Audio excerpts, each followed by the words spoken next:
by Hernandez. Great ace from Alexis Mattel. Houghton throws it down. What a play by Amanda Houghton. Qureshi is rejected by Alexis Mattel. Blocked by Andrews and Maswapchik.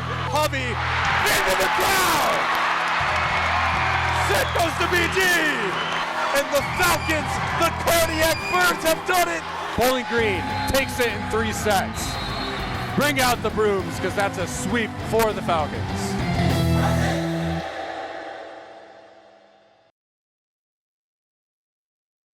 Right State, and now Bowling Green is back here in Chicago, Illinois, taking on DePaul University in the Grade 8 of the National Invitational Volleyball Championship.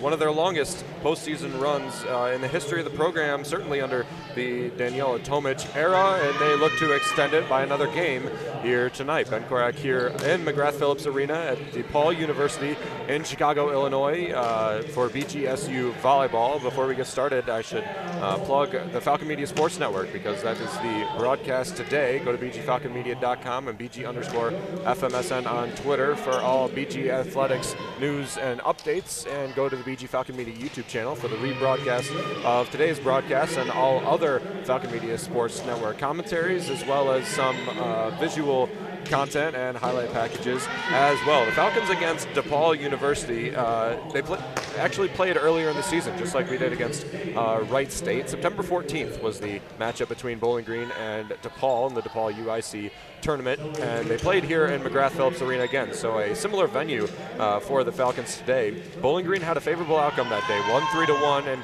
well, it turned out to be a rough invitational, but they won 3-1. DePaul took only the third set. The Falcons had more kills by 7, did have more errors by 5, but they had way more total attempts, a lower hitting percentage, and a pretty much the same amount of aces, assists, blocks, digs, and points. So they played pretty evenly. The Falcons just ended up coming away with a few extra. We'll talk about that, big takeaways, in a few moments. Back then, it was a completely new look team for Bowling Green.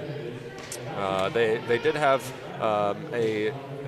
their core was about the same. We saw Newblatt starting instead of Mia Tyler.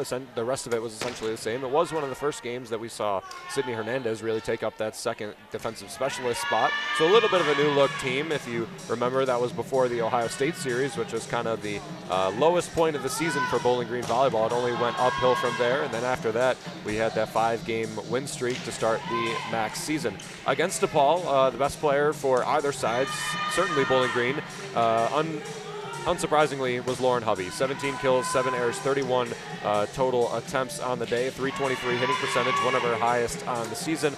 2 aces, 2.5 total blocks, a lot of blocks for Lauren in that game, and 7 digs to go along with it. Casual Lauren Hovey performances for how great that is.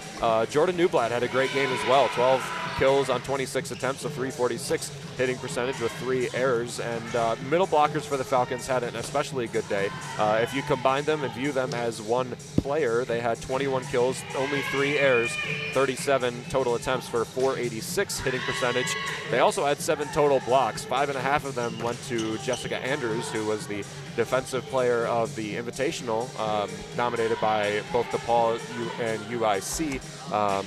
They had a great weekend that weekend. It was a precursor to the rest of the season where a lot of the offense went through middle blockers, a lot of the blocking went through middle blockers. Just this middle blocking duo for Bowling Green, Alexis Mattil and Jessica Andrews, quite outstanding, and looking for them to have a good game today. Talking about DePaul a little bit, they have a couple of big players. All of them had their best games against Bowling Green earlier on September 14th. Audrey Klemp, one of them, probably the third option for DePaul. 13 kills was the most on the team, 6 errors, 29 attempts for a 241 hitting percentage. All or nothing kind of hitter. It lands or it really doesn't. She gets an error from it. She also had an ace and 2 blocks as well. Jill Presley, who is the go-to for DePaul, didn't have the greatest game, but she had a very good season. 12 kills, 2 errors, and 30 total attempts for a 333 hitting percentage, 1 ace, 1 error, and 7 total digs. Presley finished the season with 568 kills, a 242 hitting percentage, 40 aces, 324 digs. Truly a do-it-all player, very comparable to Lauren Hovey. And then Allie Kindleberger is a middle blocker that plays the right side a lot of the time. She only had 7 kills, 4 errors, 13 total attempts for a 231 hitting percentage. She also had 2 aces on the game for 3.5 total blocks for Allie Kindleberger. She's another one to look out. Her and Jill Presley will play on opposite sides of the floor. Kindleberger will play that right side more than she'll play as a middle blocker, but she is quite an outstanding blocker as well. Actually, the leader in tied for the leader in blocks for DePaul, 96 on the season, tied with Megan Scholes and Caitlin Oxley, who's a little bit farther behind. Oxley and Scholes will be the middle blocking duo for DePaul today. Kindleberger will play at that right side more, as I mentioned. Jill Presley will play that left side or outside hitter. Their libero is one of the best in the business. Rachel Krasowski, the libero of the year in the Big East, which is the conference of DePaul, and that's high praise coming from a conference that has 2 teams in the Sweet 16 of the NCAA tournament in Marquette and Creighton, and she won the libero of the year. 601 total digs, under 10 reception errors on the entire season. She was an All-Big East nomination as well, the grad student. Only 5'3", but she's closer to the ground, and she digs up everything that you're striking down. So Rachel Krasowski is looking to be a game changer in this game for DePaul as well. Their setters position, normally they've split between Ashley Kujamat and Amanda Sager.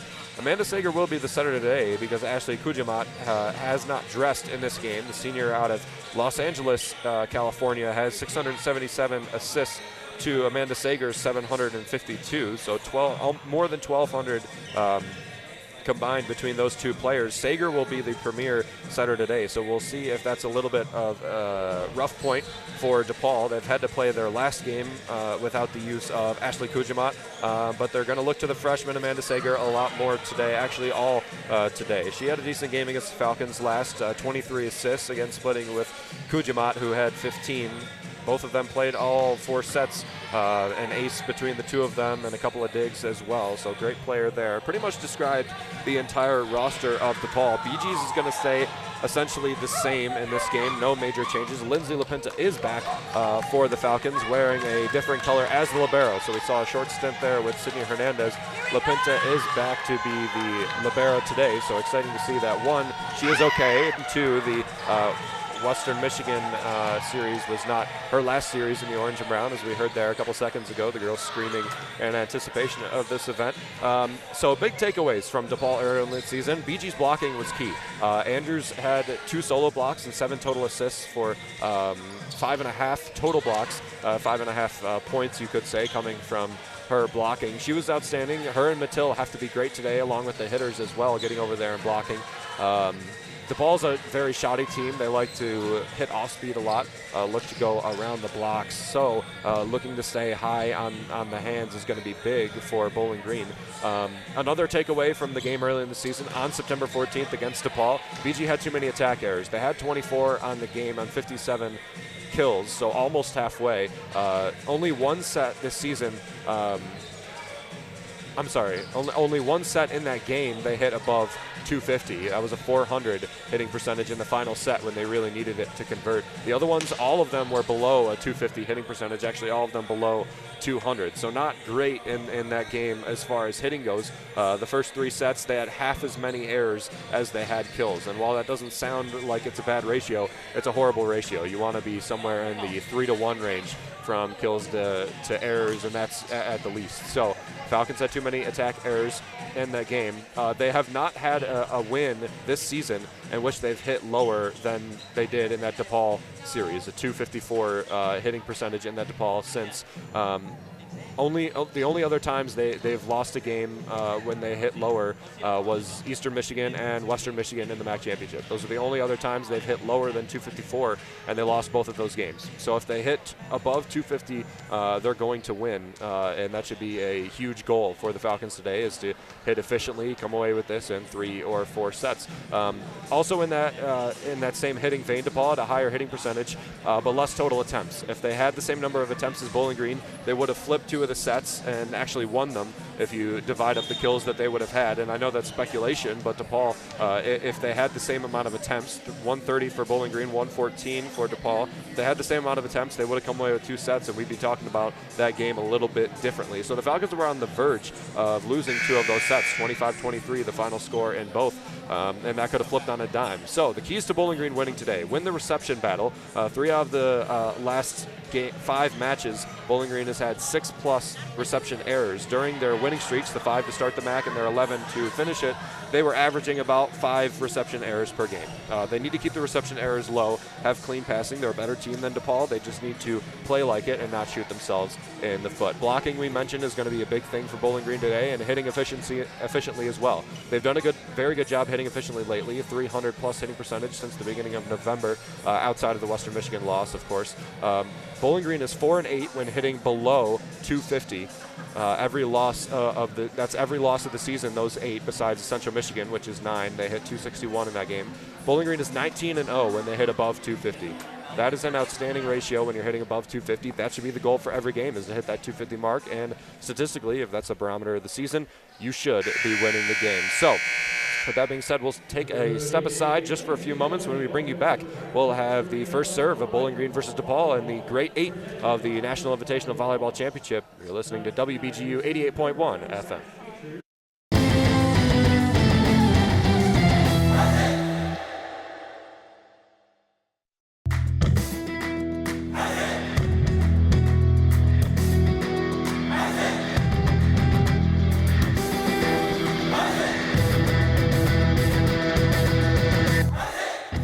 Falcon hockey returns to Slater Family Ice Arena to face Northern Michigan on Friday, December 13th. Join Falcon Media Sports Network's Ben Korak and Nathan Burkett at 6:45 for pregame and 7 p.m. for puck drop on WBGU 88.1 FM.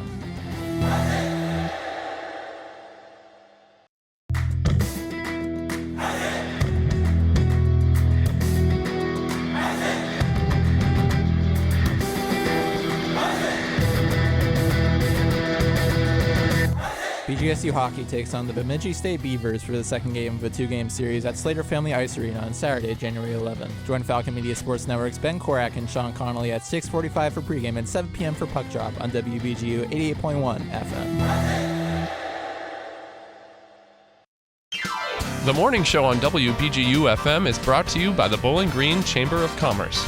For more information, contact The Morning Show at themorningshow@bgchamber.net. Send them any programming suggestions or information you might have. They are always looking for show ideas and guests.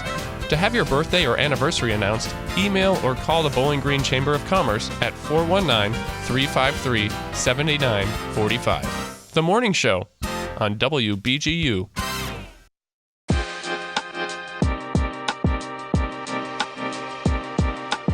I'm Avery Anders, number 3 on the women's volleyball team. My Falcon 4 of my favorite songs I'm listening to right now is 20-something by SZA, Afraid to Feel, Swag Surfin', and Maneater.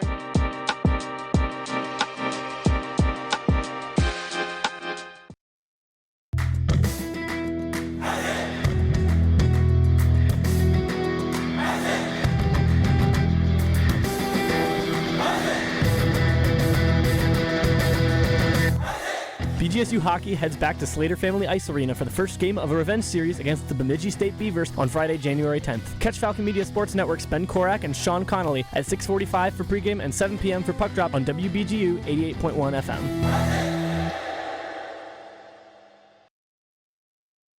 Be part of the WBGU team. Volunteer with WBGU FM in a variety of roles, including on-air, promotions, social media, music selection, and much more. Positions are always available to students and the local community. For more information, visit the WBGU Facebook page. Volunteer with Northwest Ohio's community radio station, WBGU 88.1 FM. The return to radio freedom.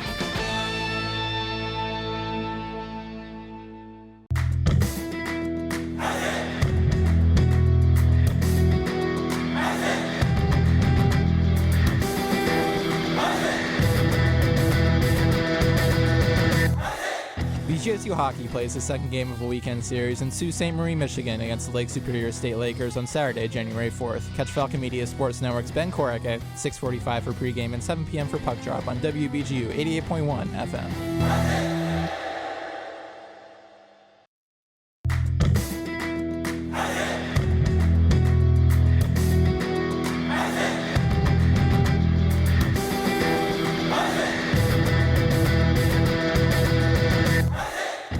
Bowling Green Hockey kicks off the new year with a road trip to Lake Superior State University to face the Lakers on Friday, January 3rd. Join Falcon Media Sports Network's Ben Korak for the call with pregame starting at 6:45 p.m. only on WBGU 88.1 FM.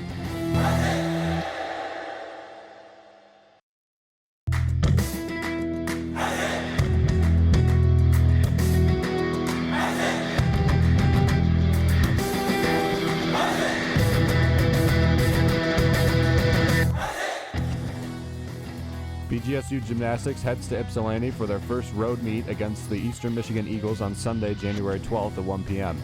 Catch the recap of the event on bgfalconmedia.com.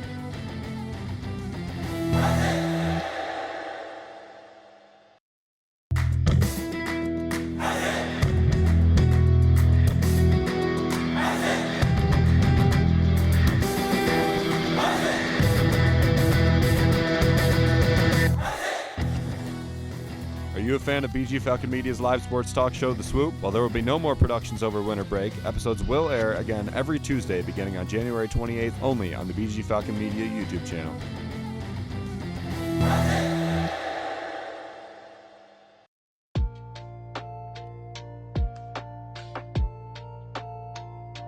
Hi, this is Emmy Butera with the women's soccer team, and I'm doing my favorite 4 candies.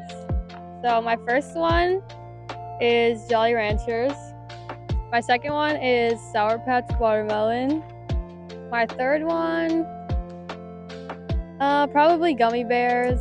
And my fourth one, I'll go with Mentos.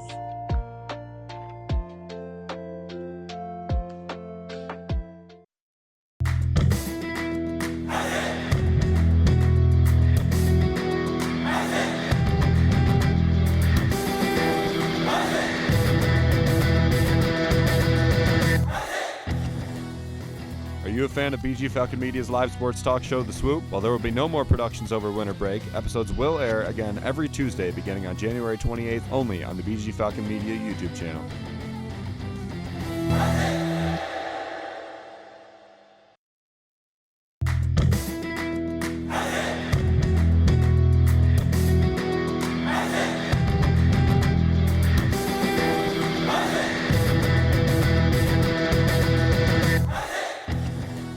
Are you a fan of BG Falcon Media and the Falcon Media Sports Network? You can show your support for BGSU student media by donating at the bottom of the page of stories on bgfalconmedia.com.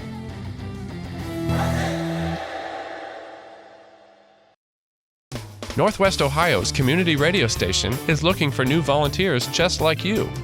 Join our team of enthusiastic volunteers that help make WBGU 88.1 FM a success. You can get involved in many ways, including on air, behind the scenes, or at promotional events in the local community. WBGU is Northwest Ohio's community radio station. Visit our social media pages for more information.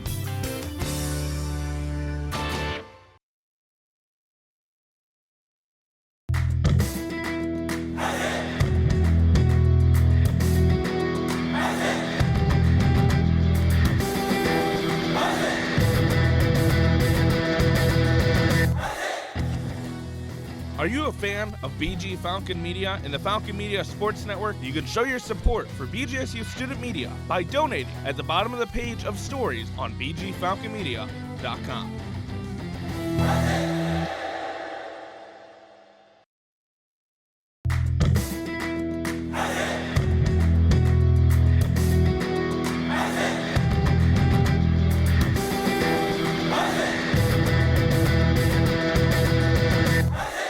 BGSU Hockey plays the second game of a weekend series in Sault Ste. Marie, Michigan against the Lake Superior State Lakers on Saturday, January 4th. Catch Falcon Media Sports Network's Ben Korak at 6:45 for pregame and 7 p.m. for puck drop on WBGU 88.1 FM. You could listen to WBGU 88.1 FM, or you could be part of the action. Volunteer with WBGU FM in a variety of roles, including on-air, promotions, social media, music selection, and much more. Positions are always available to students and the local community. For more information, visit the WBGU Facebook page. Volunteer with Northwest Ohio's community radio station, WBGU 88.1 FM. The return to radio freedom. Hi, this is head coach Daniela Tomic, and you're listening to Falcon Media Sports Network's coverage of BGSU volleyball on 88.1 FM WBGU, your home for all of BG athletics. Now let's get back to all the action. Daniela Tomic and her Falcons looking to get their third straight win, all three in the NIVC. We are here in McGrath-Phillips Arena at DePaul University in Chicago, Illinois. Ben Korak here from the Falcon Media Sports Network. Excited to get this one going between Bowling Green and DePaul. Again, early in the season, Bowling Green won a 4-set match against DePaul. DePaul only took the third set in quite strong fashion, 25-15 in that third set. Two of the other sets finished, the first and the fourth, I should say, finished 25-23 between Bowling Green and DePaul. The Falcons scraped it away, took a 4-set victory, and head into Ohio State. And the rest, as we know in history, preceding a MAC regular season championship from the Falcons. Bowling Green wearing their orange jerseys. Lindsay LaPinta back as a libero for the Falcons, wearing brown. Black shorts as well from the Falcons. And DePaul wearing their white with their libero Rachel Krasowski wearing her blue with the red shoulders. The Blue Demons will receive the first serve. It's going to come from Amanda Otten, who had a 4-ace game against Binghamton, followed by a 4-error game against Wright State. Set up from Sager, cross to Yunku. Yunku sends this one high off the hands and out of play. So the first point will go to DePaul.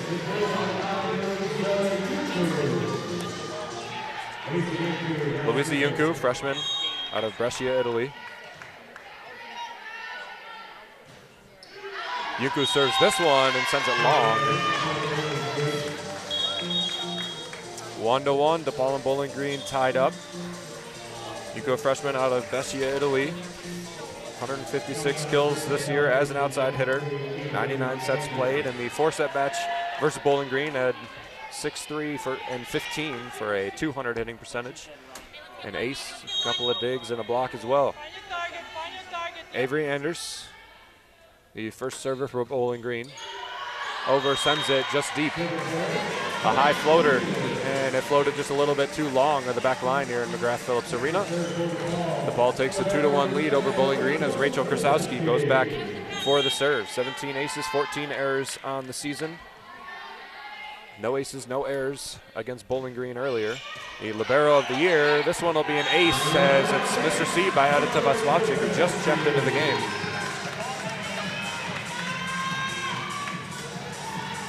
So Krasowski gets her 18th ace of the season. First of the game, heads back behind once again. Vaslavchik set from Amanda Otten back to Vaslavchik, and the first spike from the Falcons won't land. A little bit of an overpass, blocked by Vaslavchik, but it falls out of play. So 4-1 will be the score. DePaul leading. Krasowski serving a 3-0 scoring run for the Blue Demons. The blue jersey serving again. LaPinta digs it out. Bump set from Amanda Otten. Back row dump play from Adita Vaslavchik.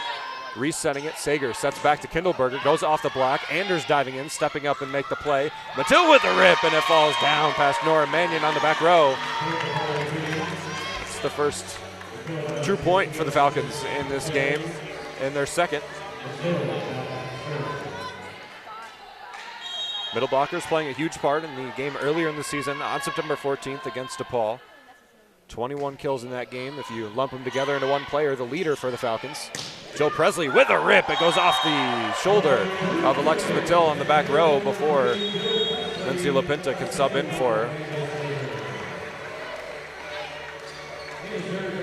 The serve will go back to the Blue Demons. It's Abby Cahill, a defensive specialist, a freshman out of Fremont, Ohio.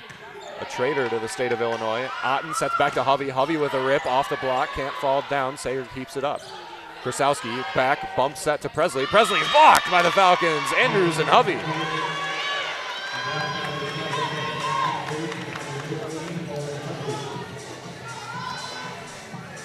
Hovey will go back to serve. The leading server for the Falcons this season. 53 aces coming into today's game. Third total in the MAC. One of the leaders in program history in aces for a Falcon as well. Sager, dump play, beautiful from Amanda Sager. The freshman setter for the Blue Demons. She dumps it in a la Amanda Otten.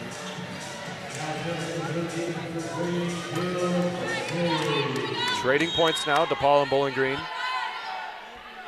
Jill Presley will be the server. She is the leading server for DePaul. Amanda Otten dumps this one in. We get back-to-back. Setter dumps this one for the Falcons. Mia Tyler and Sydney Hernandez check in for Bowling Green for Anders and Vaslavchik. And Hernandez will be the one that goes back to serve for Bowling Green. Last two games, she's been the libero for the Falcons with Lindsay Lapinta out on, I believe it's on back tightness of some capacity, and Sydney Hernandez gets an ace off this one. 34th of the season for the freshman defensive specialist. Huge addition for Bowling Green this season. 3 more years in the orange and brown.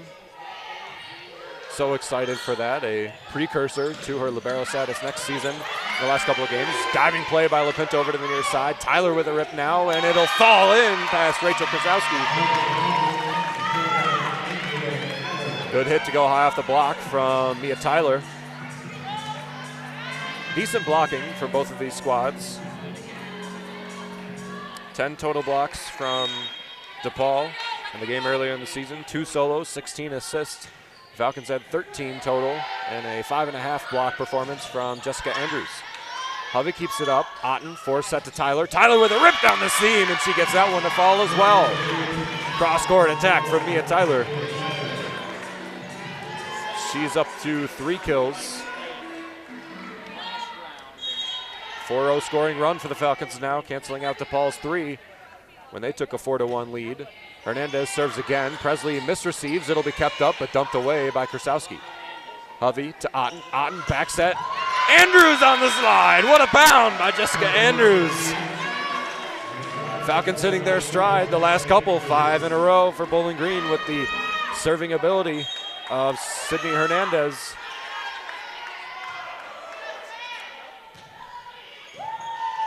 Presley digs it out. Sager sets to Presley on the back row attack. Lapinta goes high off of the dome of the McGrath-Phillips Arena, and that one will fall in as it hit a light.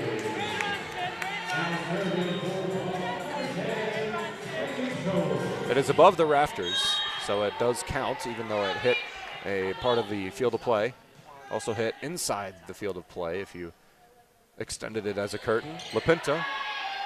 Otten back to Andrews. Andrews with another rip. That's 2 in a row for Jessica Andrews.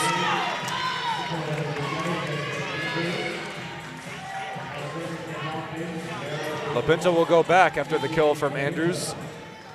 Assist from Amanda Otten. She's up to 5 on this game as well. 9-7 Bowling Green leads. Lapinta serves Krasowski. Krasowski to Sager. Sager over the middle, blocked by the Falcons, but it falls in. Caitlin Oxley with her first kill off the block by Mattil and Otten.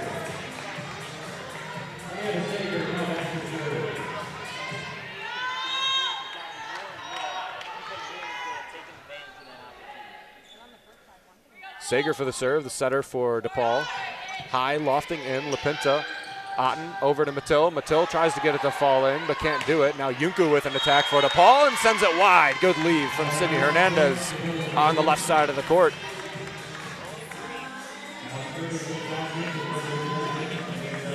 Great start for the Falcons. They trailed 4-1, now lead 10-8 off of the last attack error by Luisa Yunku. Outside hitter for DePaul, and Yunku misreceives this one. It'll be an ace for the sophomore setter, Amanda Otten. 2 aces already in this game for Bowling Green, only 1 error. Hey, just this point, the score doesn't matter. Just play 1 point. 11-8 Bowling Green on top. Otten sends this one, just long from Amanda Otten. Cancel out her ace with an error. Substitution for DePaul. Yunku comes off. Nora Mannion heads on. A defensive specialist out of San Francisco, California. Kind of a pipeline for this DePaul team. 7 aces, 4 errors in the season. 98 sets played. Tyler to Otten.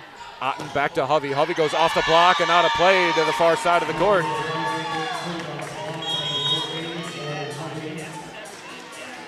Another assist for Amanda Otten, who's been perfect so far in this game. Anders will go back for the serve. Her only other serve of this game resulted in an error.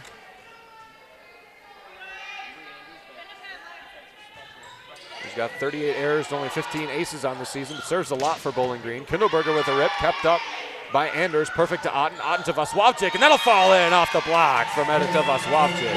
13-19, Bowling Green still on top. Grade 8 of the National Invitational Volleyball Championship. Bowling Green versus DePaul. Ben Korak here from the Falcon Media Sports Network. Anders over. Sager, 4-set, across to Joe Presley. Goes off the block! A block from Alexis Batil.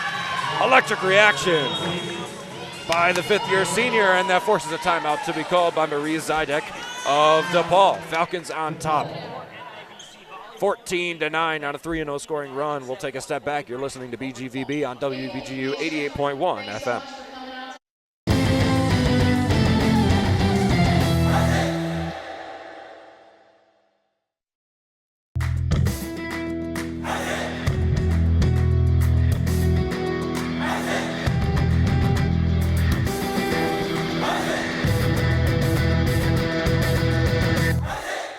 BGSU hockey plays the second game of a weekend series in Sault Ste. Marie, Michigan against the Lake Superior State Lakers on Saturday, January 4th. Catch Falcon Media Sports Network's Ben Korak at 6:45 for pregame and 7 p.m. for puck drop on WBGU 88.1 FM.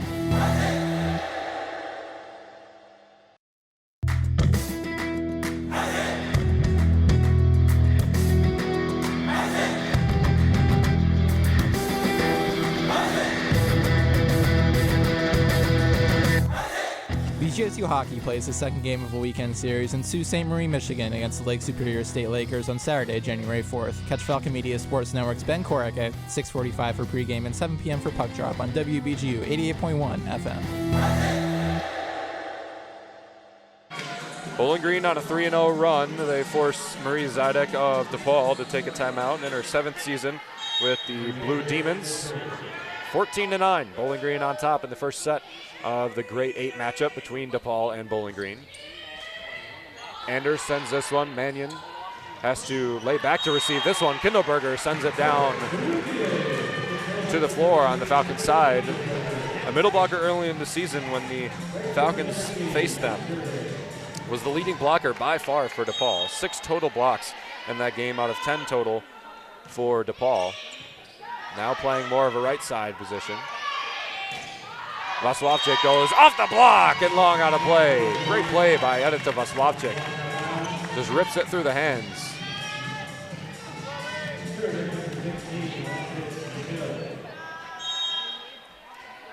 Falcons serve again. It's Mattil. 1 kill on 2 attempts in this game. Mannion to Sager. Sager sets back to Kindleberger, who goes off the block. Same as Vaswavchik a second ago. Off the block and out wide of the line.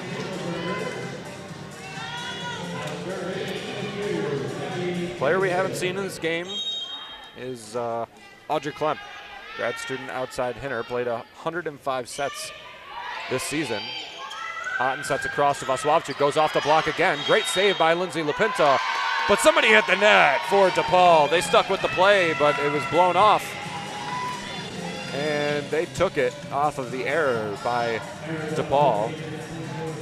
Reception from Lapinta at the end of that play. It went over the net. Another attack by Amanda Otten, who set it up. But it was whistled off before the Falcons could get another strike on it.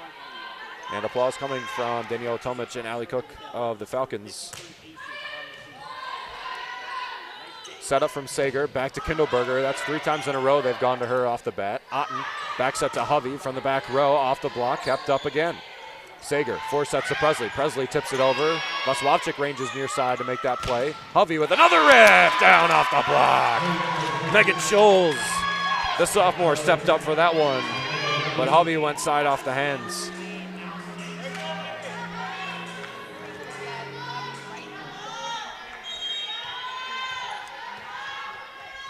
Hovey serving again. 15-11, Falcons on top. First set, DePaul versus Bowling Green in DePaul's home arena. McGrath-Phillips. Krasowski misreceives. Bumped across to Presley. LaPinta hits this one high in the air, kept up by the Falcons as it hit the ceiling, but it'll be a dump play against Bowling Green. Now Krasowski bump. Sager the set. Out of system, way across to Presley, who sends it just wide on the near side.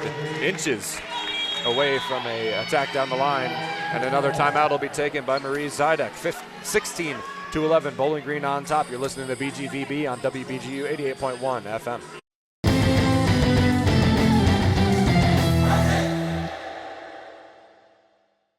Are you ready to become part of the team? Northwest Ohio's community radio station is looking for new volunteers just like you.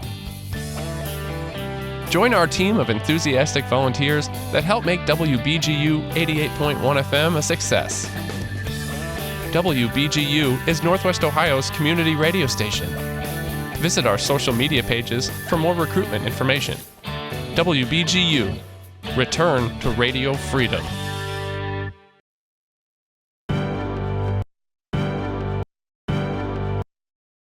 Continue the WBGU experience online by engaging with our social media profiles on Facebook, Instagram, and Twitter.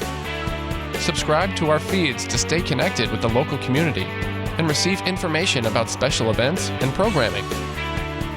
Like us and share our content to help build the WBGU audience. 88.1 FM WBGU Bowling Green is Northwest Ohio's community radio station. Bowling Green back on the court. Lauren Hovey for the serve.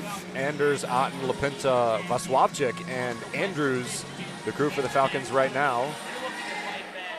Scholes, Sager, Presley, Mannion, Krasowski, and Abby Cahill, the crew for DePaul. Krasowski being libero, matching with Lindsay LaPinta. No Newblatt thus far in this game for Bowling Green. Set back on the slide. Scholes is one of the only middle blockers that'll attempt that for DePaul. Dump in, Cahill keeps it up. Set back, Presley with a rip down the line. LaPinta's there, perfectly placed to keep it up. And Amanda Otten with a swipe right into the netting on her attempted setter dump. Interesting that we've seen Vaswavchik in this game more than Newblatt. Newblatt's dominated play the last two. But Vaswavchik's done fantastic. The leader in kills for the Falcons, 3 total on 5 attempts. Otten forced set to Vaswavchik down the seam. It's in! Back corner from Eddie Vaswavchik. What a strike. Impressive stuff by the freshman. She looks relieved that she's finally starting to really put it all together. 4 kills on 6 attempts for Edita Vaswavchik. Hernandez, Sager sets back row attack from Presley, and it goes off of LaPinta and out of play. She was placed for a more left attack and was just a little bit too to the left of that ball. Couldn't really handle it on the back row. 19-12. I'm sorry, 20-12 Bowling Green on top. I apologize. Megan Scholes for the serve. Serves back and left long. Sydney Hernandez with beautiful communication to the rest of her team.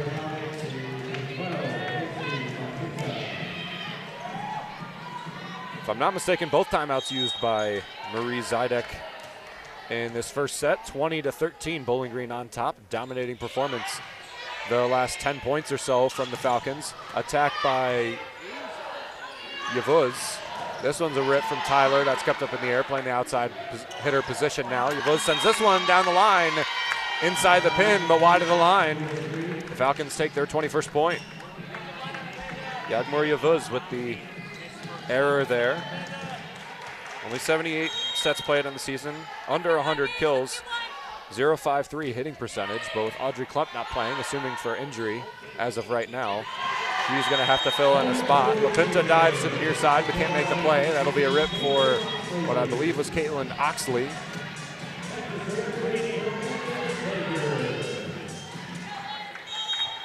It is. That's her second kill. Second kill of this game. 21-14 now. The Falcons lead by 7.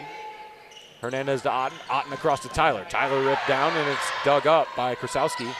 Back row attack from Presley. Just tumbles in. Otten to Mattil. Mattil gets a little bit shoddy. Yavuz with the bump. Sager with the set. Off the block, and it falls in for the Falcons. 4 touches for DePaul. Kindleberger couldn't happen. 22-14, the Falcons nearing the end of the first set. Block assists apiece for Mia Tyler and Alexis Patel. Second of the game for Mattil. First of the game for Mia Tyler on that block. Sager, fake from Oxley, miscommunication as she swung right through that one. Otten to Hovey. Hovey smacks it down. It goes over into the bench, caught by the ESPN broadcaster and dumped back on the court. That'll be another point toward Bowling Green, 23-14. There's a good chance over the middle by Caitlin Oxley, but I couldn't tell whether they didn't want the ball to go to her or she just fanned on it, because it didn't land and it fell down. Miracle that they kept it alive and got it on the side of Bowling Green. Presley with another one. Amanda Otten with the diving dig. Hovey with the rip now. Off the block, it falls in. Yes, ma'am. Set point for Bowling Green. 24-14. Serve will go to Amanda Otten. She's got an ace in this game. 1 kill, 11 assists. 1 dig as well from Amanda Otten. Sager sets up. Back to Yavuz, who has to reach around to keep that in play. Mia Tyler with the rip down the seam and a foul on the floor. Putting away the first set is Bowling Green 25-14. They played DePaul early in the season, but that's the biggest deficit the Blue Demons have had to finish a set against the Falcons. The biggest deficit they've had in a while. 4-0 scoring run to end that first set. We'll take a step back, bring you back for the second set of Bowling Green versus DePaul. You're listening to BGVB on WBGU 88.1 FM.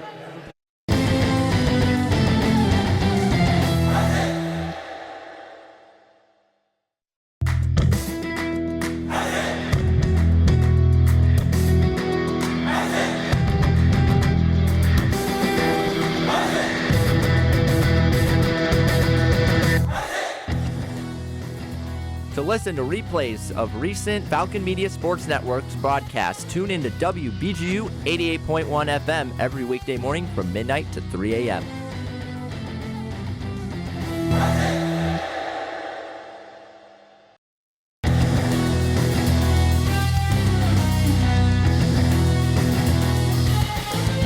Interested in joining Falcon Media Sports Network? If you're looking to get involved, send an email to sports@bgfalconmedia.com.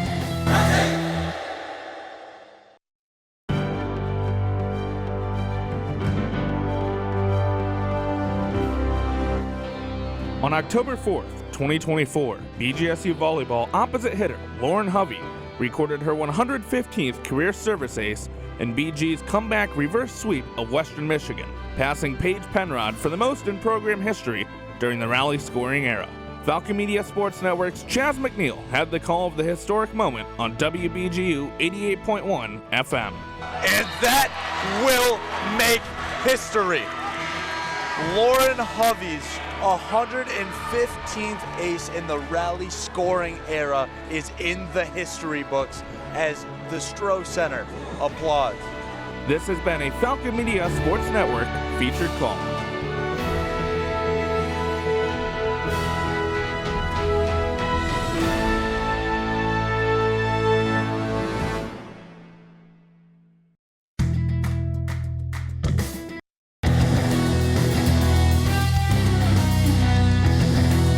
For all BGSU sports news and updates, follow Falcon Media Sports Network on Twitter X at BG_FMSN and head over to BGFalconMedia.com.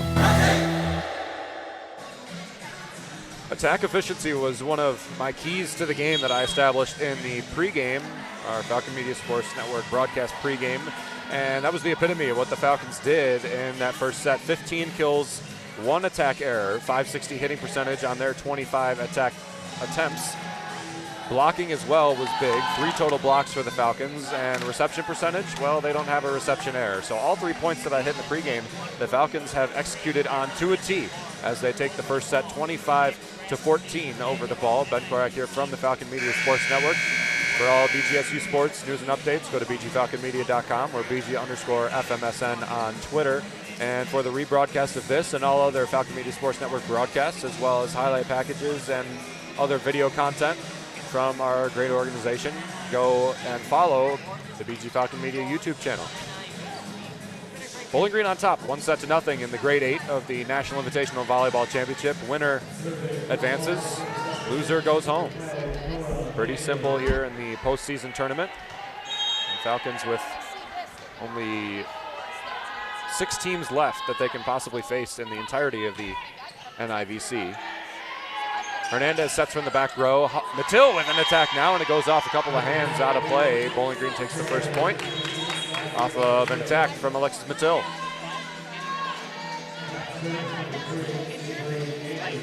Vaslavchik back in the game again. No Newblatt for this game for the Falcons, but frankly, and I'm sure this is not a dig against, no pun intended there, this isn't a dig against Newblatt. Vaslavchik's been fantastic.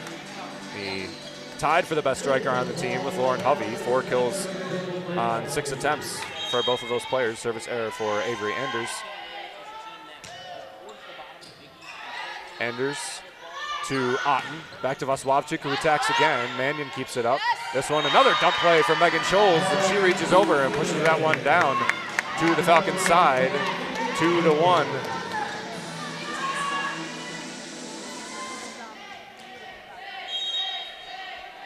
Krasowski serves, flat-footed, arcing over in the air. Lapinta keeps it up. Otten set from behind the 3-meter line into Hovey, and it's left in by Lindsay Lapinta. Goes off the block. He thought it was going to go wide, but it fell in. 3-1, DePaul leads.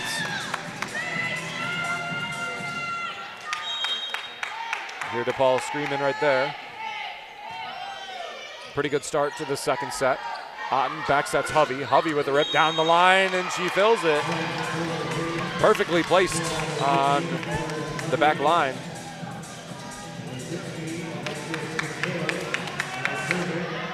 When you don't get blockers very hard in her face, it is very hard to stop Lauren Hovey, especially when she gets a full swing. DePaul leads 3-2.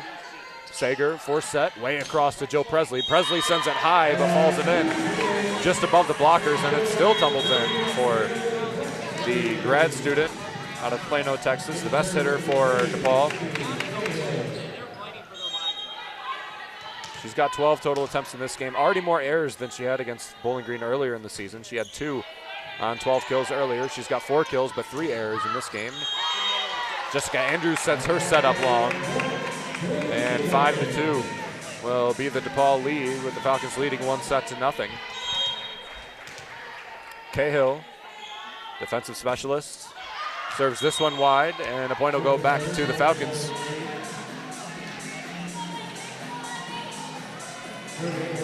Two errors already in this set for Bowling Green to their 2 total kills. Hovey with 1, Andrews with another, sending hers long a moment ago. Hovey leads in kills with 5. Vaslavchik second with 4. 3 and 2 for Tyler and Andrews. 1 for Amanda Otten and Alexa Mattil. Vaslavchik with a rip sends it to the cross court. And it'll go off the receiver and out of play. 5 kills now for Vaslavchik, who is, I'll keep updating you on this, the best hitter for the Falcons right now. 625 hitting percentage, 5 kills on 8 attempts, no errors yet for Vaslavchik. Krasowski overpass, Vaslavchik sets instead of going for the joust. She'll get another rip, it goes off their hands and out of play. Vaslavchik's 6th kill of the game.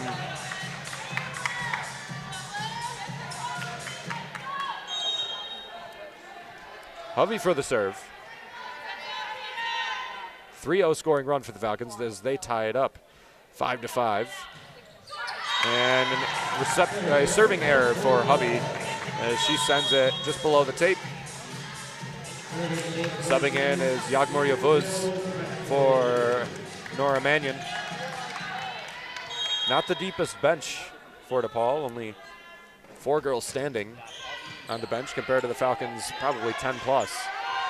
Another attack for Vaslavchik, and that'll get blocked, go off a couple of Falcon hands and fall down on Bowling Green's side. So I think that'll be the first attack error of the game for Vaslavchik. DePaul leads 6-5, breaking the tie. Vaslavchik digs it out. LaPinta bumps that across again to Vaslavchik, feeding the hot hand. It's out of play again. 7 kills for Eddie as she subs out for Mia Tyler. What a game for Edita Vaslavchik. She did great in the last game against Binghamton as well. A couple of kills, not a lot of errors, high attack percentage, but didn't get a whole lot of playing time. Newblatt played a very good game against Wright State and Binghamton as well. Yavuz with an attack, back row, full swing. Now back to Hovey. Hovey with a back row attack. It'll almost be overpass. Dump in from Sager off of the hands of Tyler. She was just a little too far away from the net, just a step. And it'll fall in. DePaul leads 8-6 now.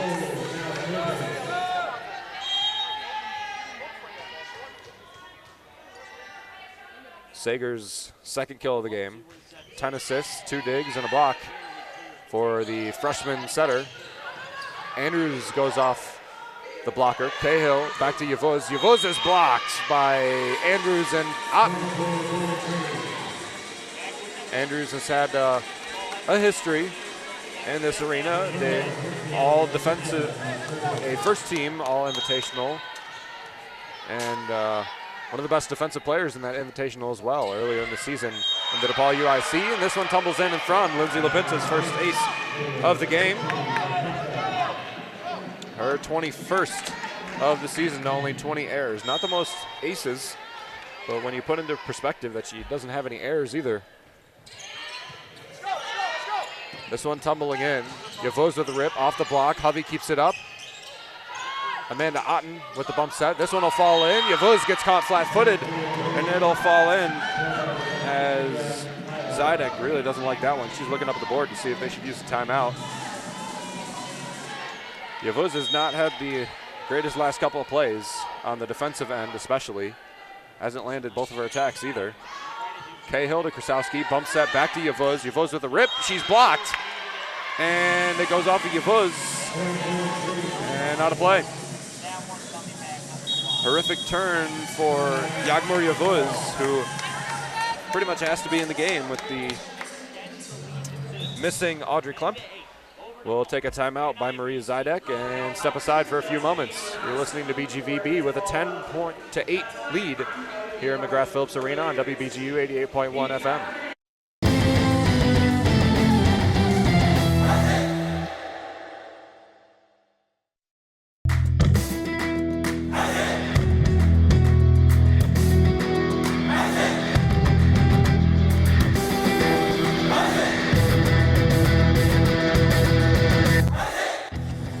Don't have time to tune into a BGSU sports broadcast? Falcon Media Sports Network will have you covered with live updates of home BGSU athletic events. To follow along, head over to @BG_FMSN on Twitter X.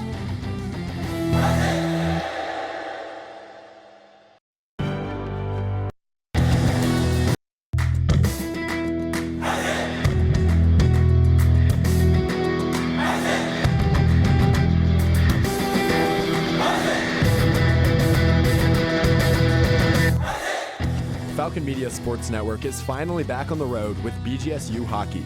Make sure to catch the voice of Falcon Hockey, Ben Korak, on the call for every BGSU game this season on WBGU 88.1 FM. 10-8, Bowling Green on top of DePaul in the Great 8. An attack back row from Joe Presley. This one lands. That's her 5th kill of the game. But the Falcons still lead by 1. That snapped a 4-0 scoring run for Bowling Green, forcing Marie Zidek to take a timeout for the Blue Demons. Now they'll reset to take a point immediately. Sager, the freshman, high lofting ace, falls in. Hernandez handles. Mia Tyler with the rip now, and is kept up by Krasowski. Back to Kindleberger, who hasn't got a lot of attempts in this game, and it's kept up. Otten forced that to Tyler. Tyler takes a step in, and it's blocked by Caitlin Oxley. Steps up and sends it back. Mia Tyler got a full step into that one, but the back row is a little bit thin for Bowling Green, as only LaPinta was back there, and it perfectly ricocheted away. Sager lost this one in again. Otten into Mattil. Mattil goes off the block. Presley keeps it up. Sager backsets Kindleberger again. Off the block. Pancake by Sydney Hernandez. It'll hit around the pin by Tyler. Good play by Hernandez to keep the game alive. Now Mia Tyler with a rip out of system. It won't fall. Good play. Jill Presley with another one. Tumbling in. Hovey with a diving play to keep it alive. Now a free set from Sager. Goes off the block. Kindleberger keeps it up. A heck of a rally for both of these squads. Across, Tyler goes off the block. Presley keeps it up as it hit off the block of her blockers. Attack back row, and it hits the hand of a Falcon. That was Hernandez diving to try and save it. And the point goes to DePaul as they lead 11-10. Split both Hernandez and LaPinta. Took a while, but DePaul took it. They lead 11-10, tight match. Otten back sets to Mattil. Mattil goes just off the tape, and Krasowski's got a free play on it. Kindleberger hits it into the netting, and it'll fall down. Don't think they'll give a block to Tyler or Mattil. It'll just be an attack error against Allie Kindleberger. She's got 10 total attempts in this game. Jill Presley has 16. Already halfway to the game against BG earlier in the season. Bump set from Hernandez. And Hovey goes deep. Presley knew that she should have let it go, but it hit her. Frustration from the grad student, but another point. 12-11 Bowling Green leads. Amanda Otten, the server. And she sends this one deep. Tying it up at 12. DePaul serving Bowling Green. 22 total kills for the Falcons, only 5 errors, 378 hitting percentage. 15 kills, 9 errors for the Blue Demons with a 128 hitting percentage. Otten sets up Tyler. Tyler with a rip, wide open, nobody in the middle. Miscommunication between Mannion and Krasowski. Good find for Mia Tyler. That was wide open. Unmissable for the senior out of Louisville, Kentucky. Avery Anders back. Mannion digs it out. Sager across to Presley. Presley sends it long. Tried to go off the hands, but the Falcon's not high enough. And Marie Zidek will use her challenge. And she's going to take a look and see if the ball went off the hands of the Falcon. Didn't consult the rest of her team. Just pulled out the green card and is going to use it. So we'll see if there's a replay here. Presley, I don't think it hit the hand. Looking on the ESPN Plus monitor, from my angle, it doesn't look like it hit the hand, and it definitely looks like it went long. Oh, I don't think that's a fruitful challenge for Zidek.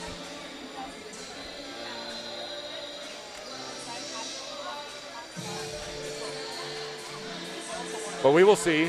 The call is in from the official, and the point stands with Bowling Green. I don't think that was a good challenge by Zidek, although maybe she used it just to get a timeout as she's really talking up her team.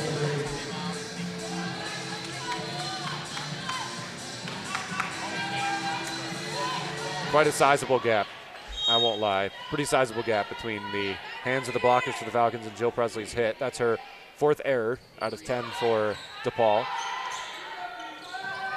Sager back, Kindleberger with a rip. Anders tries to dig it out, but it falls in right ahead of her. Couldn't take the step up and cut it off. 14-13, the Falcons lead. Kindleberger's 4th kill. She would rank 4th on the team and kills in this game. Diving in, and that's an ace for Rachel Krasowski, who's a knuckles in.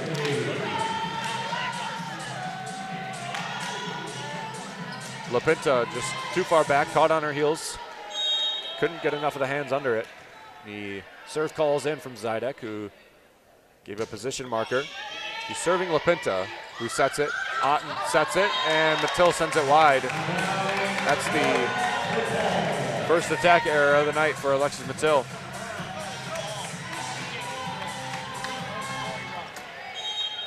Ten kills, 2 errors, 18 total attempts for Mattil in the September 14th matchup against DePaul. 3 total blocks as well. Hovey with a rip. Right in through the seam on the left hand from Lauren Hovey. So much power. Ties the game up at 15. Snapping a 3-0 scoring run for DePaul.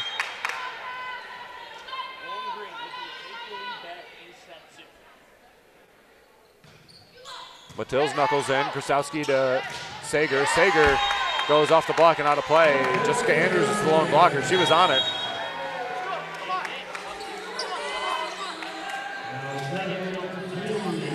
Looked to be Megan Scholes who got the kill on that one. 16-15, DePaul leads. Dug out by Vaswavchik, perfect to Otten. Otten to Hovey. Hovey goes off the face of Krasowski, and it's dumped over. What a play by Amanda Sager as Krasowski wears it off the dome. And Sager on the second touch just puts it over past the Falcons. Vaswavchik was going for the block, not going for the defense, and no Falcon could step up. Blue Demons lead by 2 now, 17-15, approaching the 20-point mark in the second set. Grade 8. Newblad in the game now for the Falcons in place of Vaswavchik with a first rip, and Cahill will dig Newblad's attempt out. Across to Presley, goes off the block, kept up by Presley. LaPinta, it should have been a 2-touch against DePaul. They might use the challenge. If this point doesn't go to the Falcons, it finally will. On a 2-touch against DePaul. Falcons weren't happy with that, but they got the call at the end of the day on the second 2-touch of the point, so the serve will go back to Hovey. Newblatt still in the game now for the Falcons, even though Vaswavchik is tied for the leading attacker with 7 kills. And it'll be an ace for Lauren Hovey. Goes off the side of Abby Cahill's hands, not the cleanest receiver for DePaul. Only 137 digs and 93 sets played. He's got a couple of reception errors in this game. Hovey digs it in. Cahill to Sager. Sager, it'll be a dump play over. Falcons will have it easy. Set Hovey. Dump from Otten, and it falls in between Mannion and Krasowski.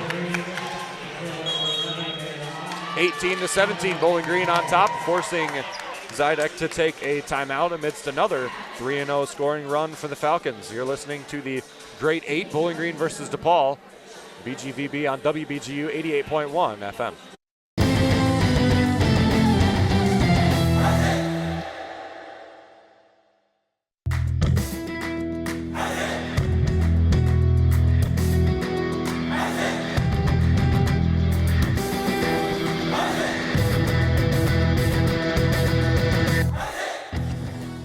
Are you a fan of BG Falcon Media and the Falcon Media Sports Network? You can show your support for BGSU student media by donating at the bottom of the page of stories on bgfalconmedia.com.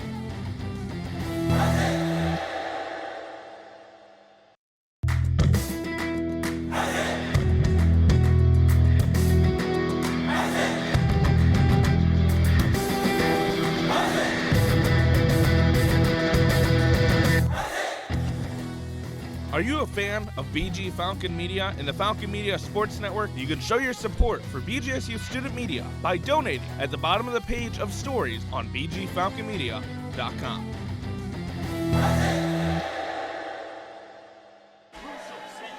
A 3-0 run gives the Falcons a 1-point lead here in set number 2. 9 ties, 6 lead changes in this second set compared to the first set in which the Falcons had 1 tie, 1 lead change, and that lead change was the one that drove them in the first couple of points to take the set. Sager across to Presley. Presley with a rip, and it's long. I don't think it went off the block, but a challenge is going to be used by Zidek. Her second, it's going to be judged whether or not it's going to go off the block. I don't think it did. Alex Del Piombo said that it did not. We'll see the replay here in a second. Hopefully, I'm kind of peering on the monitor of the ESPN Plus cast. The official looking at it on the iPad again on the media bench.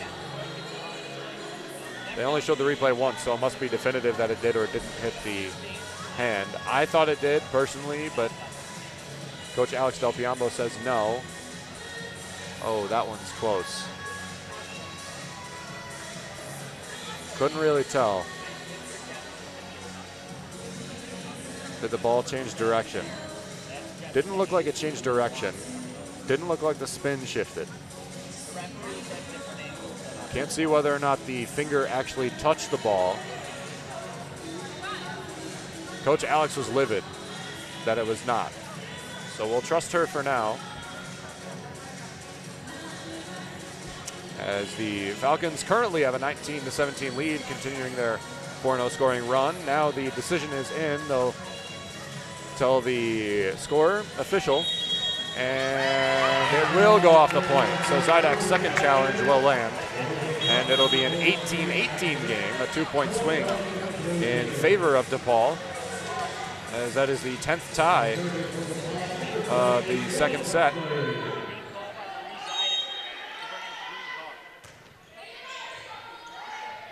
LaPinta keeps it up, bumps that across to Newblatt. Newblatt with a rip down the line. Krasowski's misplaced and it'll fall. Tyler and Hernandez in, Newblatt and Anders out. Anders, I should say, not Andrews.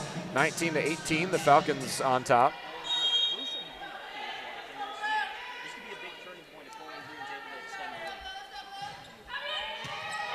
Cahill digs it out. 2 reception errors on today's game. That's her third dig.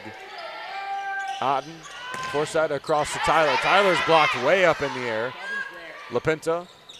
Now a push from Anders at the net. Joust 1. Tip back from Scholes. It'll be a dump play for the Falcons.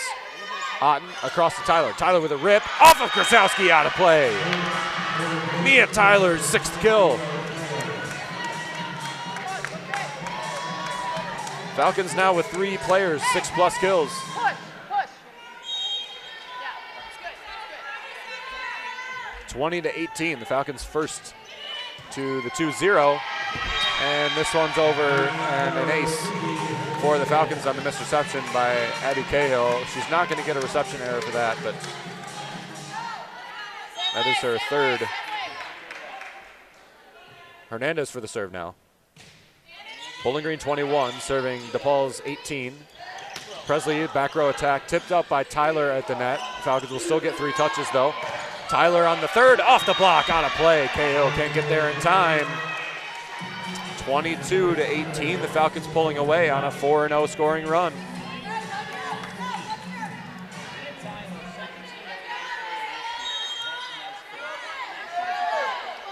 Lindsay LaPinta with her third assist on her bump set. Presley to Krasowski, bump set, perfect. Shot down the line, and it won't fall. Yagmur Yavuz, that's her strongest attack of the day, but it was long of the line. 23-18 Falcons. 5-0 scoring run for Bowling Green now. See if they can keep it going to finish out this set. Tipped in, Hovey keeps it up. Otten goes for the attack, and it falls in. Off the block, or joust, or push, whatever you want to call it, from DePaul. They take a set back, or a point back, I should say. They're up to 19. 23-19, Falcons 1 away from set point, 2 away from taking the second set. LaPinta bumps that back to Tyler, looking for her 4th assist, but it won't fall. Sager, back row attack from Presley, who takes 4 steps up into it, and she sends it wide. Set point for Bowling Green. They lead 1-0. This will be a big one to take. Mathilde, Tyler, Hovey, Hernandez with Otten as the setter, and LaPinta as the defensive specialist libero. Cahill digs it out, and it's going to be wide of the field of play. Falcons take the second set by a score of 25-19. We'll take a step back for a longer break this time as both squads switch sides, talk over what they need to do. 6-1 scoring run at the end of the second set. Give the Falcons a 25-19 lead and a 2-set lead over DePaul in the grade 8 of the National Invitational Volleyball Championship. You're listening to Postseason Volleyball on WBGU 88.1 FM.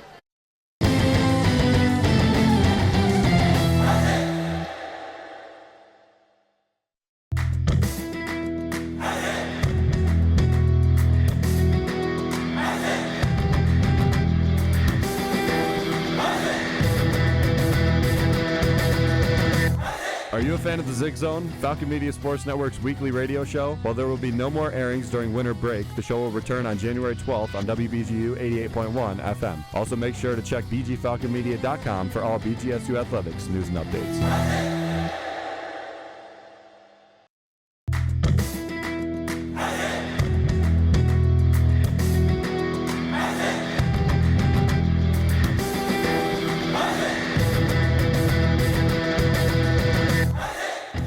BGSU Women's Swim and Dive takes on Simon Fraser for the second of two matchups at the Miami Country Day Aquatic Center in Miami Shores, Florida on Sunday, January 5th at 11 a.m. Falcon Media Sports Network will have a recap of the event at bgfalconmedia.com.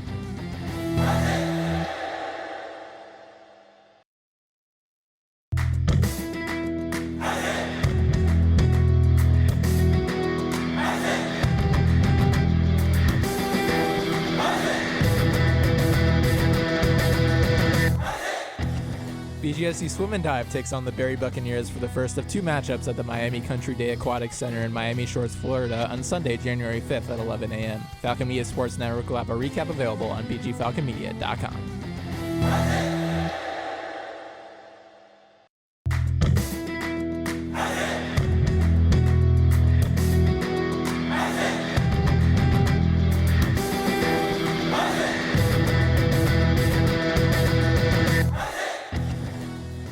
BGSU Women's Track and Field hosts the Falcon Early Bird Open on Friday, January 10th. Falcon Media Sports Network will have a post-game recap available on bgfalconmedia.com.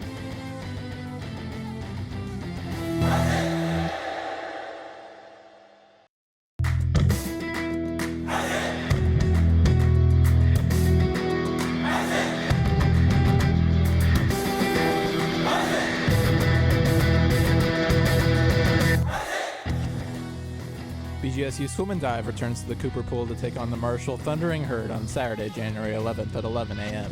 Catch Falcon Media Sports Network post-game recap on bgfalconmedia.com.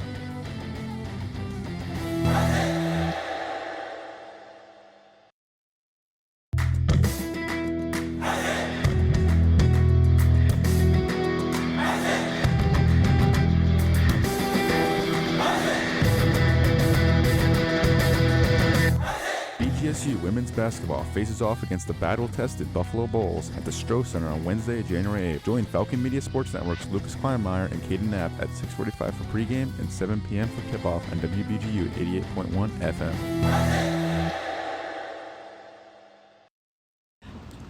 Hi, this is Lauren Hovey, and you're listening to BGSU Volleyball presented by Falcon Media Sports Network on 88.1 FM, WBGU. Now, let's get back to the action. Welcome back into the McGrath-Phillips Arena. Bowling Green on top 2-0 in the grade 8 of the National Invitational Volleyball Championship. You just heard from Lauren Hovey a few seconds ago. 7 kills, 1 error, and 13 total attempts for the opposite hitter, hitting .462 in this game. 6 digs and 2 total blocks as well. So she's on double-double watch, although the Falcons might not play enough for her to get double digits as they have stomped over DePaul. I talked a little bit in the pregame on how the last time Falcons and the Blue Demons played, it was September 14th, and it was a lot tighter than the score showed in a 4-set win for the Falcons. There's 2 sets, which it was 25-23, and as I mentioned, if DePaul had the same amount of attempts, they probably would have won. They would have had more kills than the Falcons. They had a higher hitting percentage already. They had less errors than Bowling Green. Not so in this game. Not so at all. 9 more kills for Bowling Green, 5 less errors. about 240 points more of hitting percentage, way more aces, 4 more service aces, 5 more digs, the same amount of blocks, 3 of them come in the first, 1 in the second, and a side-out percentage of 68%. That is unreal from Bowling Green. They've struggled a little bit in the first 5 to 10 points of both sets, and then especially in the first, a little bit in the last. The Falcons really pulled away in a big way, started putting it all together. Amanda Otten with her serve. It's going to go over and tip from Mia Tyler. 8 kills on the game for the senior in her last games in the orange and brown. Impressive stuff. Clapping up is Bowling Green as their lead is a point, and that'll be 1-1 as Amanda Otten sends hers long. 6th service error of the game for Bowling Green, 6 aces as well. That's something that they aren't too upset with. They'll take the errors if it means they take the conviction serving as well, as this one's a setting error by Amanda Otten, although I don't know if they're going to give her one. It's a ball handling error. Krasowski to Hernandez. Hernandez to Otten in the middle. Force set to Tyler. Tyler sends hers long. An attack error early for the Falcons, giving DePaul a 3-1 lead, but we've seen this before. A 3-1 or a 4-1 lead through the first and the second set, and the Falcons come back. Krasowski to Hernandez. Hernandez misreceives. It's an ace for Krasowski. It'll be 4-1. And not the greatest start for Bowling Green in this third set. They lead 2-0, but a 4-0 scoring run for DePaul. Hernandez to Otten. Set out of system, back to Hovey. Hovey goes off the block, and that'll be out of play off of a couple touches. That was a big point to take. Newblatt and Anders back in the game for Tyler and Hernandez, and Anders will be the one that goes back and takes the serve. 2 serving 4 now. Bowling Green with the side out back to them. Krasowski. Sager over the middle. Scholes put that one right in and passed Amanda Otten. Had some heat behind it as well on the middle attempt. In tight with Sager.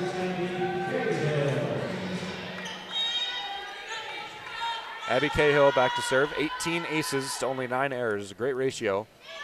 And 93 sets played on this season. Newblatt with a rip. It'll go high and almost out of play, but it'll be a dump play for the Falcons on the swing by Newblatt. Otten, force set into Mattil, off the side of the face of Nora Mannion. The Falcons slide in to try and keep it, but the face of Nora Mannion gets a kill, and DePaul leads 6-2. Unlucky for Bowling Green, and Coach Del Piombo is looking at her girls and saying just keep swinging. They can't do that every time. I don't know if the face of Nora Mannion can take it.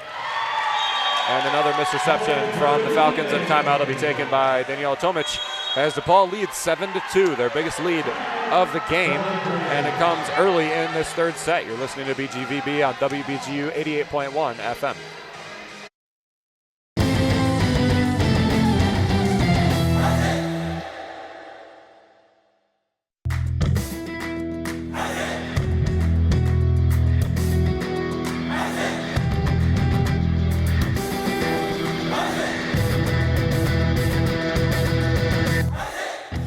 Women's basketball and the Marquette Golden Eagles face off in the Stroh Center on Wednesday, December 18th. Join Falcon Media Sports Network's Caden Knapp and Foster Rostai starting at 6:45 for pregame and 7 p.m. for tip-off on WBGU 88.1 FM.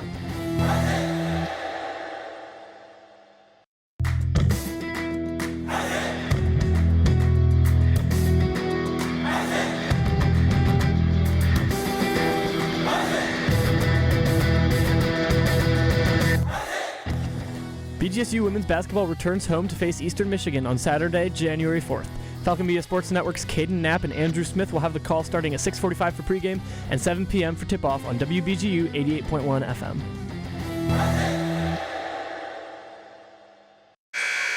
Timeout taken by head coach Danielle Tomic for the Falcons. Her first of the game, actually, and DePaul leads 7-2 on a 3-0 run.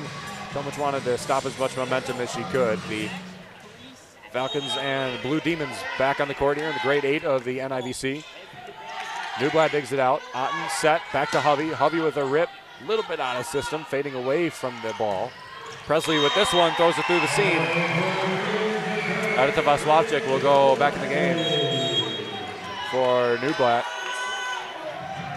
8-2, DePaul on top. This will be a pretty big test for the Falcons. See if they can bring this one all the way back. Vaslavchik to Otten. Otten to Hovey. Hovey with a rip. Put it right down in front of Abby Cahill. Her 9th kill of the game, rapidly approaching double digits. 6 digs as well on double-double watch, only 4 away in that department. Mattil. Now Scholes. Scholes goes off the block and out of play.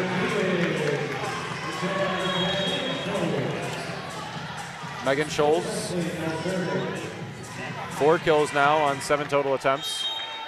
Second on the team in kills, amazingly with 4, 8 for Jill Presley. But she has 5 errors.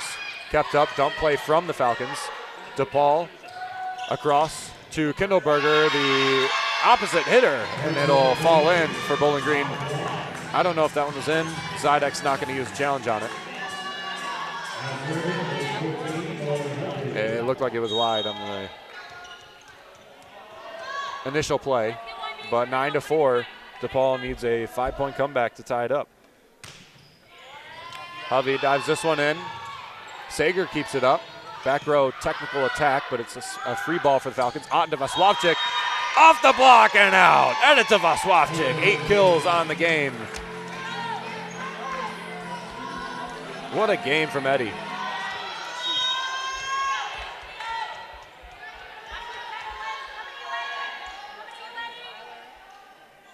Her career high is 12 against Toledo, already at 8.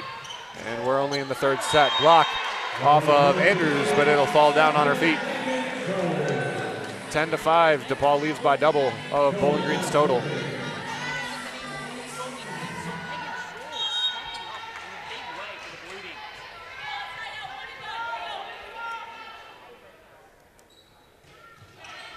Scholl serves. Anders, Otten back on the slide, and oh, what a play by Jessica Andrews. Devious little push there from on the right side pin.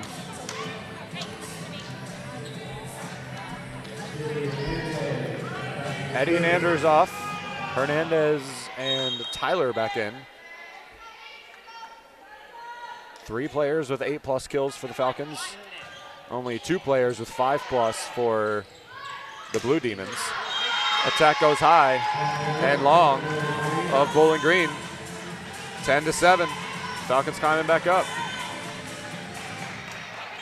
3rd set, BG versus DePaul.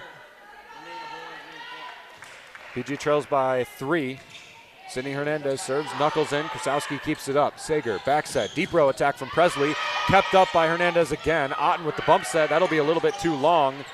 Tyler just goes off the block to save the play. Anders with a rip and knocks it down.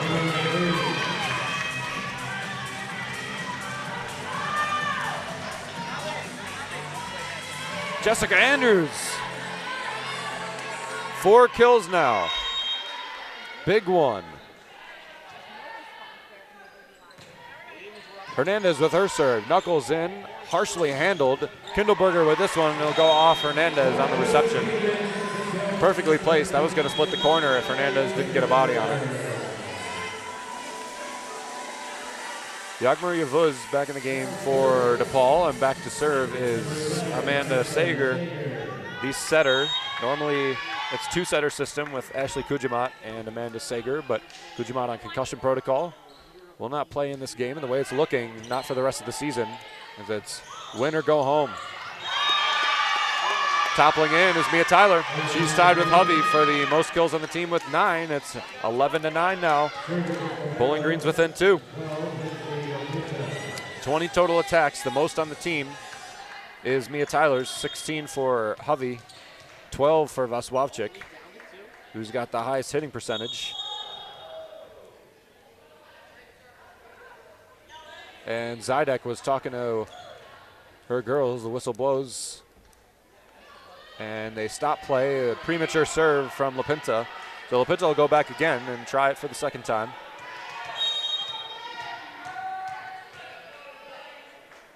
Otten, Matil, Tyler, Javi, Hernandez, and LaPinta. Back set across, kept up by Kindleberger. Now in the middle again. Back row attack from Presley. Dives in. Matil with her own. Hovey fading away from the play, makes the attack. It'll be a free play for the Blue Demons. Sager back. Kindleberger with an attack. Oh, it's wide. Hovey almost got a kill on her reception, but it goes wide to the far side of the court. Not the greatest reception, but there was a chance that it fell in. 12-9, DePaul on top, leading by 3. Mannion to serve. Hernandez to Otten. To Hovey. Hovey puts it on the back line. Count it. 12-10.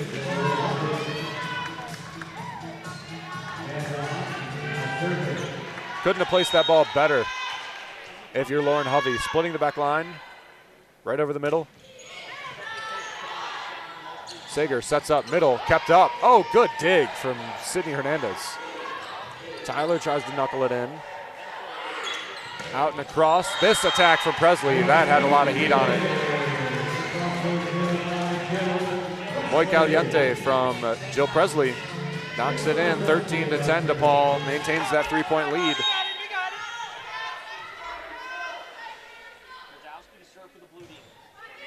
Brzezowski serves. LaPinta to Otten. Otten force set to Tyler. Tyler with another attack is kept up. Brzezowski bumps that to Presley. Otten now force set across to Tyler. Tyler with another rip. Finds that back row wide open. 13-11.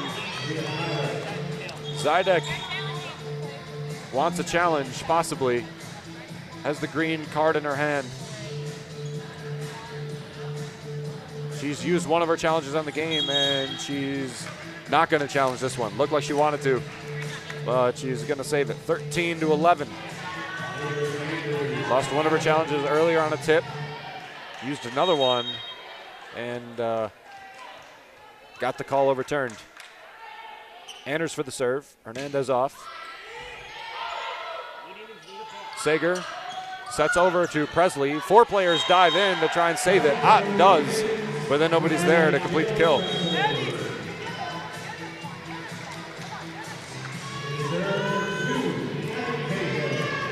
Abby Cahill, freshman out of Fremont, Ohio. Fremont Ross High School, for any of those who may know where that is.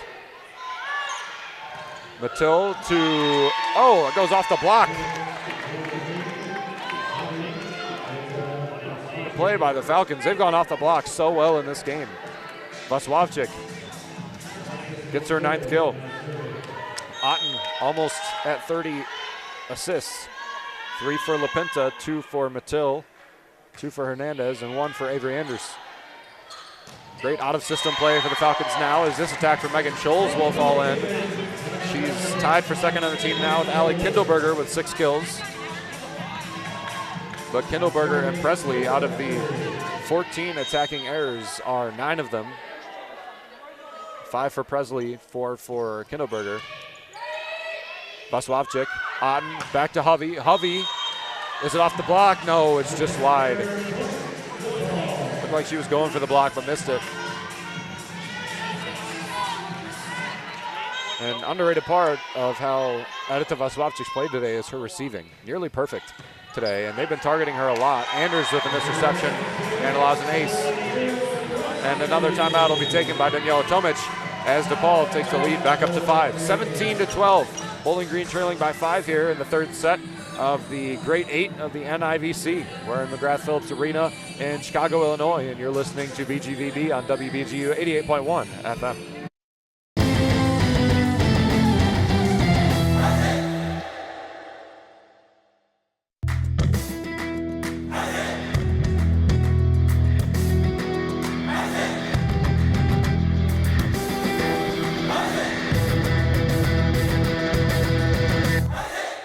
BGSU women's basketball travels to Athens to take on the Ohio Bobcats on Wednesday, January 15th. Join Falcon Media Sports Network's Lucas Kleinmeyer and Kaden Knapp at 6:45 for pregame and 7 p.m. for tip-off on WBGU 88.1 FM.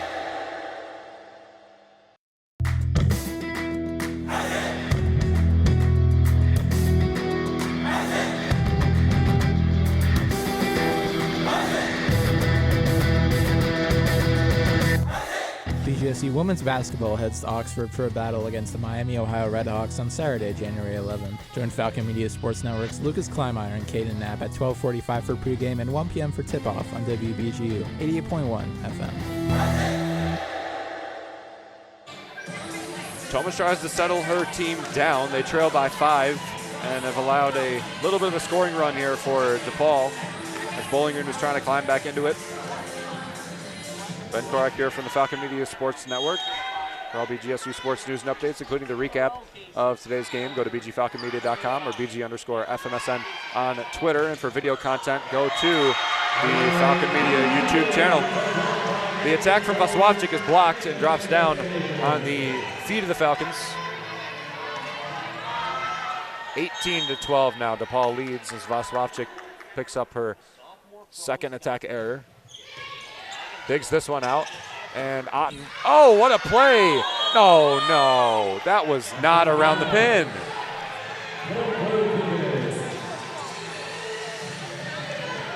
The call is that Lauren Hovey, well, she saved the ball from the near side part of the court from my view on the media bench, and she hit it, but the call was that it went around the pin, which it did not, but it's a non-challengeable play. The serve goes into the net, so ball don't lie as they give the point back. That is just a bad call from the line judge. I had a near perfect view on it. In perfect line with Hovey in the antenna. Looks close at least. Hovey with her serve. The attack is blocked, kept in, and Andrews can't keep it up at the end of that play. And she's nursing a little bit of pain, but she's fine. 20-13 now, DePaul leads. This is the first time DePaul's reached 20 so far in this match. 14-19, the last 2 sets they've lost. Vaswavchik, perfect. Otten tries to dump it over, and it's a block from Caitlin Oxley, who was all over it. Otten back set, Andrews on the slide, off the block, and it falls in. First in a row that the Falcons have to take as Tyler and Hernandez will jump back in.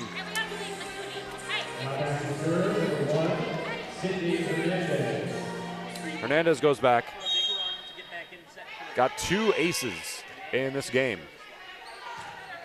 35 on the season, and she sends this one long. That's her first ace of the game. The ball leads 21-14 for all the good that the conviction serving does and how well they serve. You can't afford to be given points this late in the set. Sager, Otten, bump set across, perfect to Tyler. Tyler with a rip, it goes off of Krasowski's hands and out of play. I think that was going to fall in anyway. Rachel Krasowski caught between a rock and a hard place, the libero of the year in the Big East. All Big East team as well, a 5th-year grad student, local here to Illinois. Attack from Kindleberger, dumps it in. Dive play by Hernandez, but she's late. 22-15 now, DePaul. And it looks like they're going to be able to take the 4th set.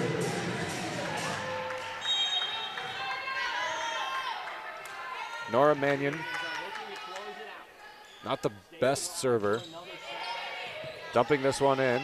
Otten goes for the attack, kept up by Sager on the receiving end of the dump.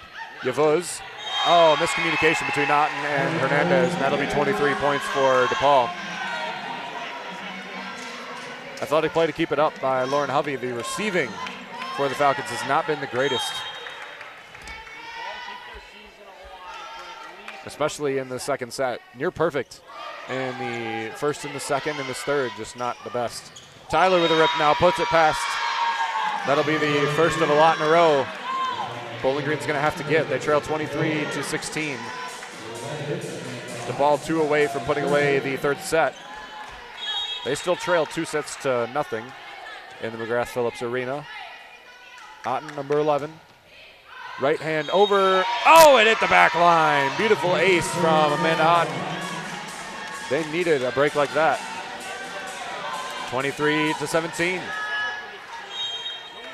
Double-digit kills for Tyler and Hovey now. Vaswavchik knocking on the door with 9. Jill Presley, it's off of Hernandez and out into the Falcon bench.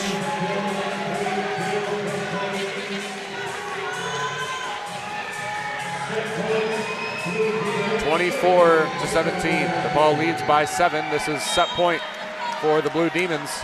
The serve goes to Krasowski. Flat-footed over Tyler. Otten to Hovey. Hovey off the block. Otten keeps it up. Hernandez with the back set, and it's blocked by Oxley and Yavuz. And the Falcons and the Blue Demons will switch sides, as similar to the first matchup, the Blue Demons have taken the third set. Falcons will reset and come back in the fourth. You're listening to BGVB on WBGU 88.1 FM.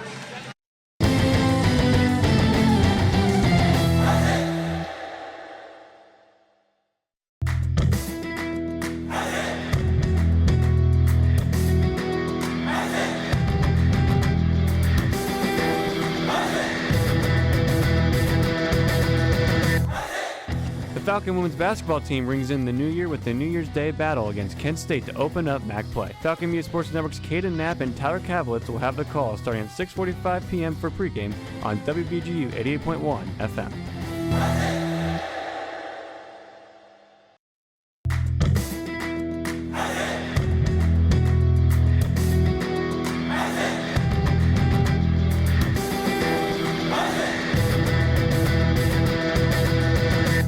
BGSU women's basketball heads to Pittsburgh to finish off non-conference play against the Duquesne Dukes on Saturday, December 21st. Catch Falcon Media Sports Network's Lucas Kleinmeyer and Caden Knapp at 11:45 a.m. for pregame and noon for tip-off on WBGU 88.1 FM.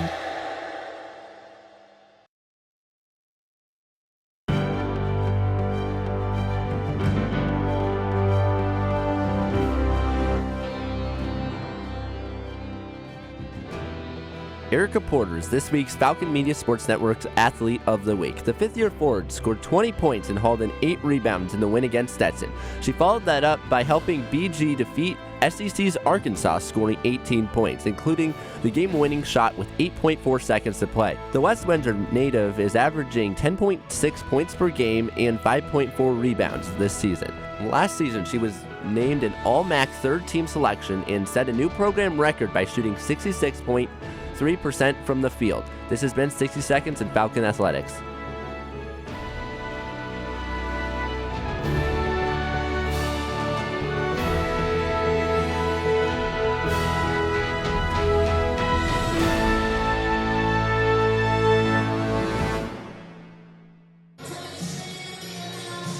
(25-17), the final score of DePaul's third set. The only one that they've taken in this game is the Falcons lead 2-1 in the last 2 4-set matchups, and the only 2 other matchups in the NIVC. The Falcons have dropped the third set and then had pretty dominating performances in the fourth to put it away. Looking for the Falcons to do the same right here. A couple of more errors in that third set than they had in the other previous, but the efficiency and attacking for the Falcons today has been immaculate. 349 hitting percentage on 41 kills. They only have 1 more total attempt attacking than DePaul, but have 8 more kills, 3 less errors, and 8 more assists as well. 2 more service aces, 4 more digs. They are trailing and blocking, but the blocking that last set wasn't the greatest, and still have a 60.3% side-out percentage.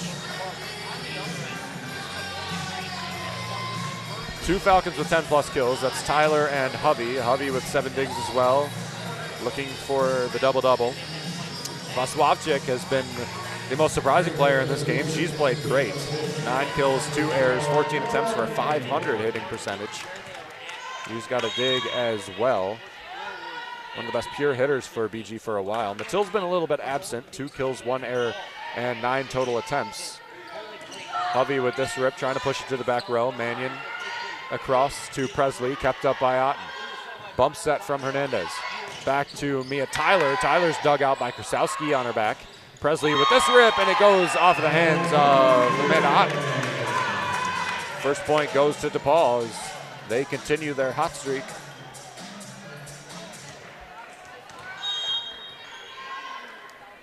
Mannion for the serve. Hernandez to Otten. Otten from behind the 3-meter line to Tyler. Tyler off of Mannion, out of play. Beautiful hit by Mia Tyler, spinning it in. Vaswavchik on now, Anders as well. Hernandez and Tyler off, 1-1. BG leads 2-1 in the Great 8. If they win, they will play either St. John's or UConn, and that's an ace for Avery Anders. Breaking a long-time ace drought. Before this game, she's got 2. Number 3, Avery Anders, freshman out of North Olmsted, Ohio. Brother Darren played football for BGSU. She sets it up to Vaswavchik, who's blocked by Yavuz and Oxley.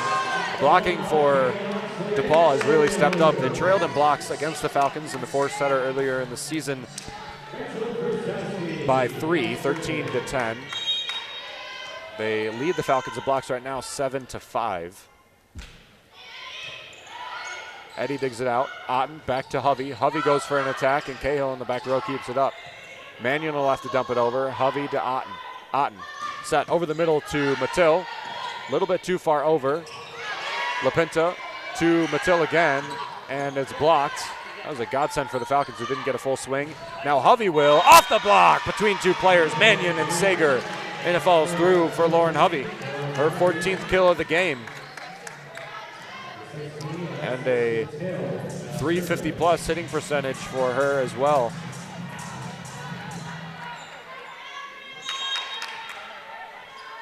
Three to 2, Bowling Green. And misreceived. Another ace for the Falcons. It's Alexis Matil.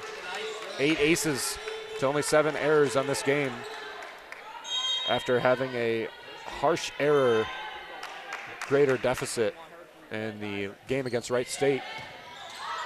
Over, Hovey with the attack and the kill. Sidek wants a call to say that she touched the net or at least reached over, but there's nothing there.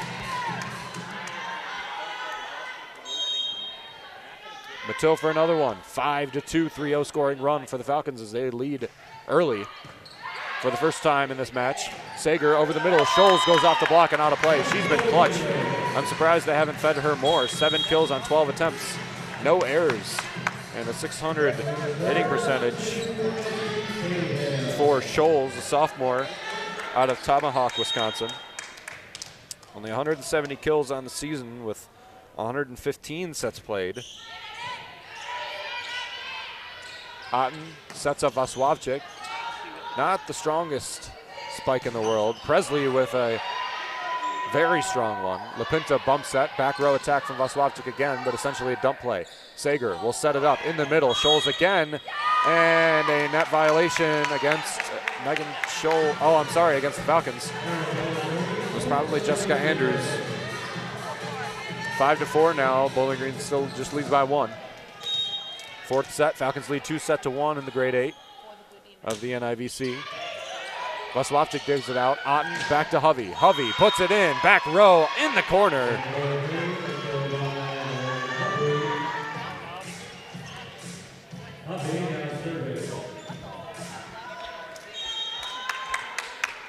Six to 4, 14 kills for the junior Lauren. I'm sorry, 13 kills for the junior Lauren Hovey. She'll serve now, is kept up by Krasowski. Sager with a good set. Blocked by Andrews on the attack from Jill Presley. 7-4. BG on top. And Zidek looking to see if she's going to use a timeout. It doesn't look like she will. Maybe one more point until we see the first timeout of the set taken by Marie Zidek. Familiar with the MAC, graduated NIU in 2006. Scholes again with a rip, and it goes off the block and down. They need to really start feeding Megan Scholes to give them the best chance of winning this game. She's up to tied for second on the teams in kills with 8 and no errors. The only player with 4+ kills to not have an error recorded. 10 total between Kindleberger and Presley. Sager into Scholes again. Diving play by Anders, but it's short. And Megan Scholes again keeps ripping and keeps landing.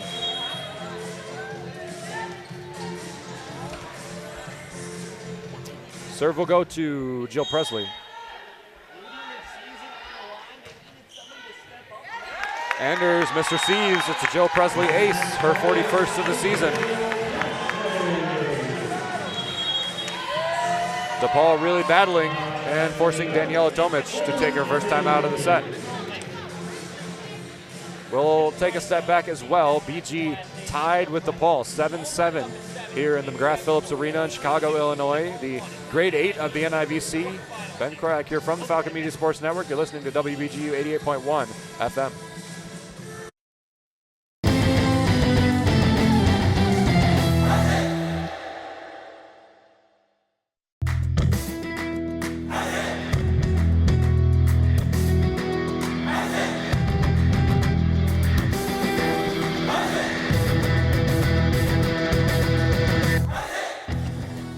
Men's basketball continues MAC play with a big matchup against the Buffalo Bulls on Tuesday, January 14th. Falcon Media Sports Network's Artie Abrego and Tyler Kavalitz will call the game starting with pregame at 6:45 on Falcon Radio.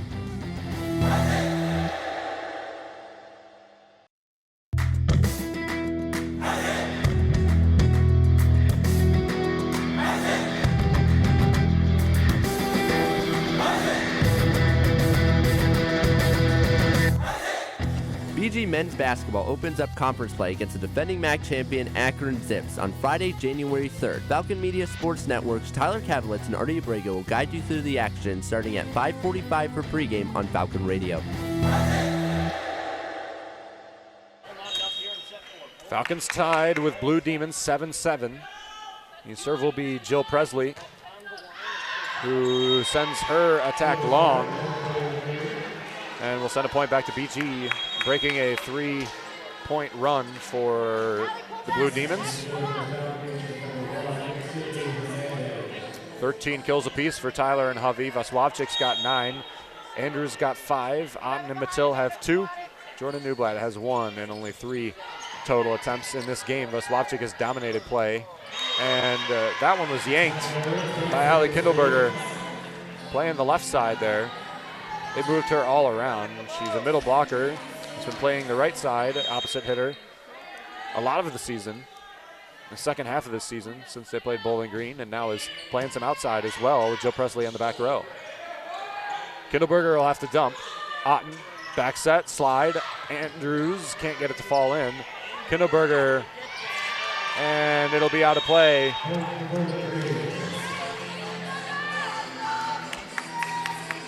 Kindleberger, Mr. Sieves, 10-7. Bowling Green after a wail to try and keep it up in the air by Allie Kindleberger, and it goes long of their back line. Presley, Scholes, bump set to Kindleberger, off the block, falls in off of Krasowski's starting play. 11-7, Bowling Green on top. Timeout fruitful for the Falcons as they go on a 4-point run. And Marie Zidek will take a timeout to try and stifle that run. We'll stick with you through this one as we just took one a second ago. BG with 8 more kills than DePaul, 5 less errors, 130 more points of hitting percentage, a pretty sizable amount more assists, 3 more aces, 2 digs, tied in blocks at 7, One block error piece as well, and around a 60% side-out percentage for Bowling Green as well, as DePaul's been hanging in there a little bit better. On the side of the Blue Demons, Joe Presley's got 12 kills, 6 errors though, on 36 total attempts for a 167 hitting percentage. Those 6 errors cancel out 6 of her kills. Megan Scholes has been the best player in this game, and I'm very surprised they're not going to her a lot more. 10 kills is tied for her career high in the sophomore's 2-year career. 15 total attacks for a 667 hitting percentage from the sophomore. Scholes has been fantastic. One more kill and it will be her career high. She's followed by Allie Kindleberger with 8, but she's got 6 errors and an 095 hitting percentage. 10 digs for Rachel Krasowski. She's been pretty darn good in this game as well. 4 assists to go along with those 10 digs, and 3 aces for the Libero of the Year in the Big East. And there's an 8. Oh, that ball was 100% in. And Tomic challenges, and this should be a short look. I probably had one of the best looks on the floor, and Zidek says the point's going to be overturned. So I think the point's going to be overturned. Sydney Hernandez for the Falcons was the server. When overturned, this will be her 3rd ace. Looking at it now is the official, and that's a short one. That'll be one that the referee would rather have back. And the point will go to BG. 12-7 now. The Falcons on that 2-point swing, taking advantage, extending their lead to 5.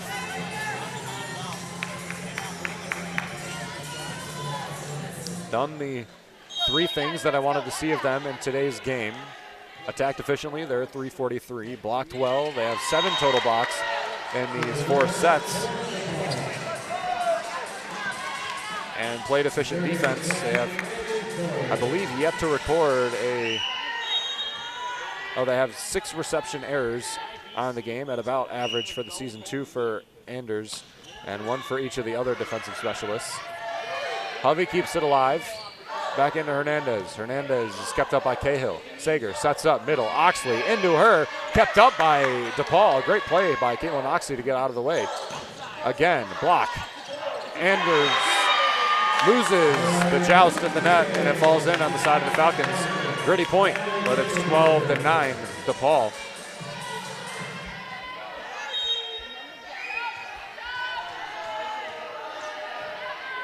Megan Scholes for her serve. Hernandez keeps it up. Otten, back set, on the slide. Andrews into the donut.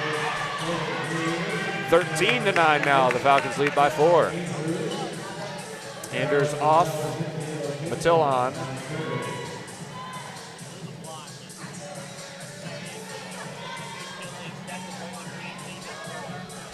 LaPinta has 2 aces in this game, and the Falcons 10. 2 for her and Amanda Otten, 3 from Sydney Hernandez, and 1 from Avery Anders and Lauren Hovey. This one's going to be long from LaPinta, as Yagmor Yavuz will check back in. Playing the outside hitter position for DePaul. Oxley in the center. Kinderberger on the right side opposite. Krasowski, Presley, and Sager, the back row. And an attack from Yavuz. That's her first of the game on her first attempt on the overpass from the Falcons.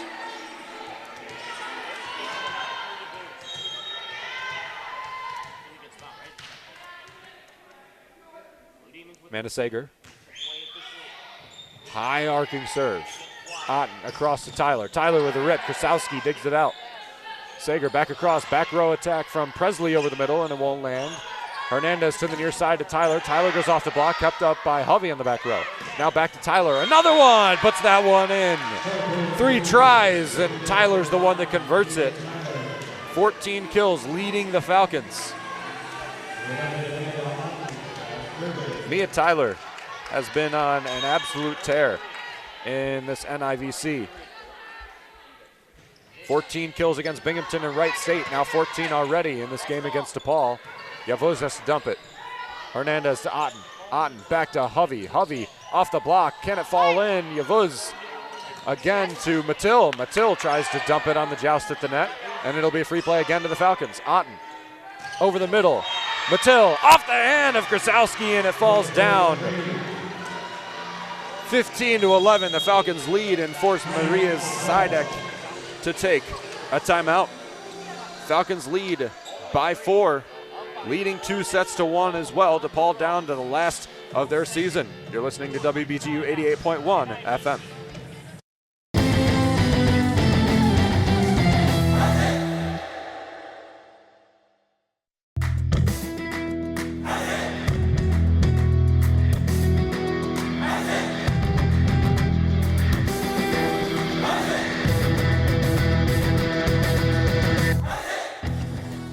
Falcon men's basketball returns to the Stroh Center for a matchup with St. Thomas on Saturday, December 21st. Falcon Media Sports Network's Andrew Smith will have the call starting at 1:45 for pregame and 2 p.m. for tip-off on Falcon Radio.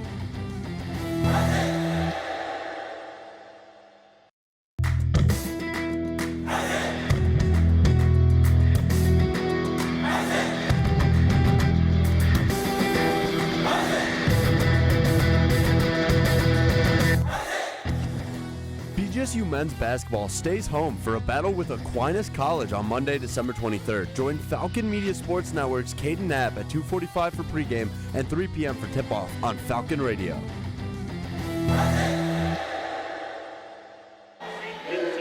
(15-11), Falcons on top here in the McGrath-Phillips Arena.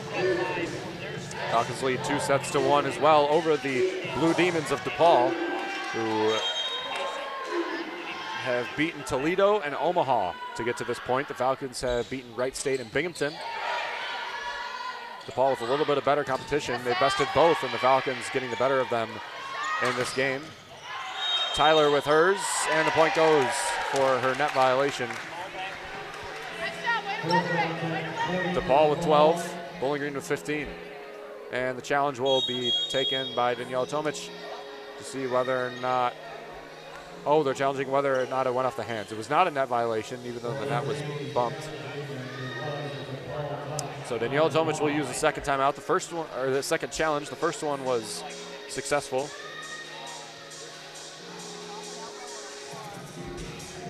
(15-12), the Falcons after that one. So the attack from Tyler did cross the tape, but was immediately pushed by a player from DePaul. So it's going to be turned back over to the Falcon point. It'll be 16-11, barring outstanding official circumstances. Tyler was on the left side. She hit it off the net, and it fell down on the side of the Falcons out of play, in which case it would have been called a out of play, which it was, but instead of rolling over the net and falling on the side of DePaul, as it probably should have from a physics standpoint, it hit off the arm of Allie Kindleberger, and it fell still to the Falcons, but out of play, and it would have been out of play on DePaul. Still looking at it. Now she's done. The official is giving it to the scorer's table. Whistle blows, and the challenge is overturned.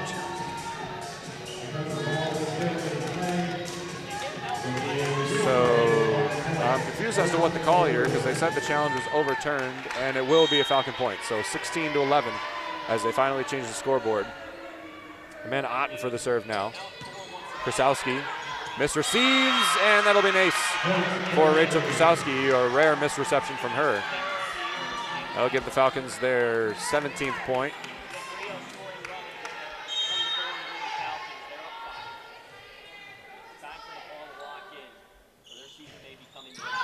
Otten, just long. That one looks close to the back line, but just long, says the line judge on the attack, or the service, I should say, from Otten. 16-12 now, Bowling Green on top by 4. Putting this one away, advancing to the Fab 4 of the NIVC, playing either St. John's or UConn. Otten is rejected, blocking attempt from Caitlin Oxley, and it falls in. Oxley is 6'4" junior, Lincoln, Nebraska native, 98 sets played this season.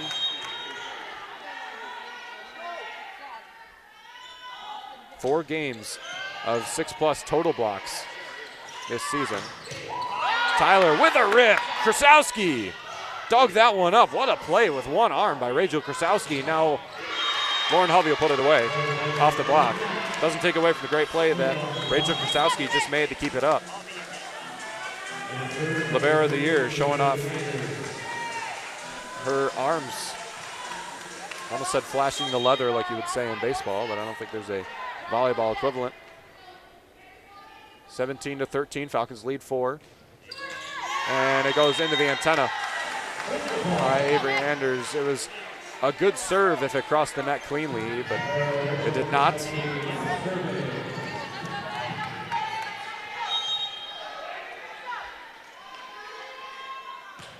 Krasowski for the serve. You got 2 aces in this game. This one is not. Newblatt attack with 4 steps in, and she gets blocked. As she just checked on for Edita Vaslavchik. 1 kill, 1 error in this game on 5 attempts for the 5th-year senior. Sets this one up. Otten back to Hovey. Hovey off the block, changes direction, and Mannion can't handle it on the redirect. 18-15, the Falcons closing in on 20. DePaul still trailing by 3 with their season on the line.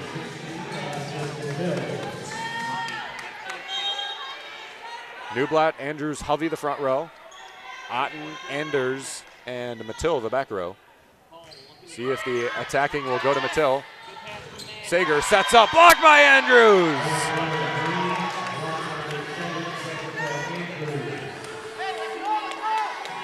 That was Scholes who tried to attack over the middle. Set from Sager, she was attacking Mattil on the server's position. Dug up by Mannion, and it'll be a dump play against the Falcons. Anders to Otten. Otten back set. Hovey off the block and down. Lauren Hovey, 20th point for the Falcons. 5 away from advancing to the Fab Four of the NIVC.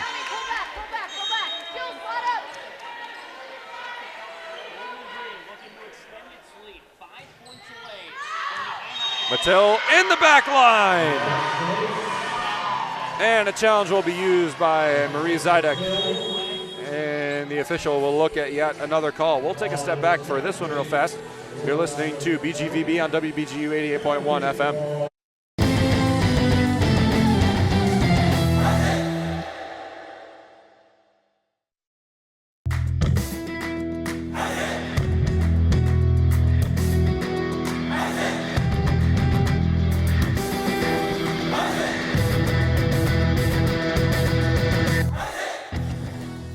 BGSU men's basketball kicks off road MAC play in Kalamazoo against the Western Michigan Broncos on Tuesday, January 7th.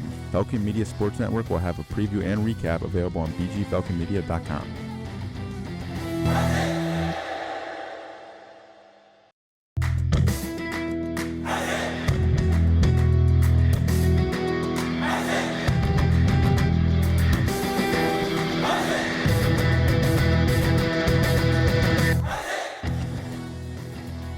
BGSU men's basketball hits the road to take on the Kansas City Roos on Saturday, December 14th. Check out the preview and recap on bgfalconmedia.com.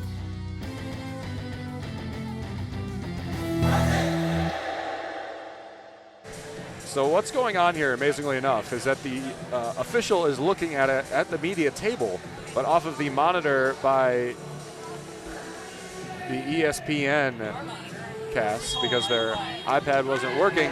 The point will stand with DePaul. So 20-16 will be the score now.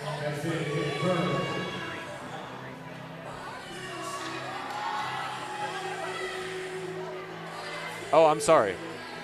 She made the wrong call. Now adjust it, and the point will stay with Bowling Green. So 21-15. I was confused there. Tyler Kavelitz, our board operator, and I both thought that the ball was in when we were looking at it. The iPad wasn't working, so she looked on the monitor of the ESPN Plus television broadcast, and that was what gave it the call. Mannion, overpass. Andrews reaches over, and somebody hit the net. Zidek is confused. Oh, maybe reaching over a little bit too far, crossing that plane. 22-15, couple of errors in a row have plagued the Blue Demons as they're down to their last 3 points of the season. Mannion digs it out. Sager across. Presley with a rip off of Mattil on the back row and down. Every time Mattil's on that back row, she's a great server, but she is an attack target.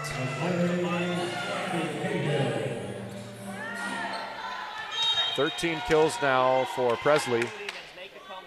6 errors, 179 hitting percentage. Otten back set, Hovey. Inside 20 points, it's Hovey almost every time.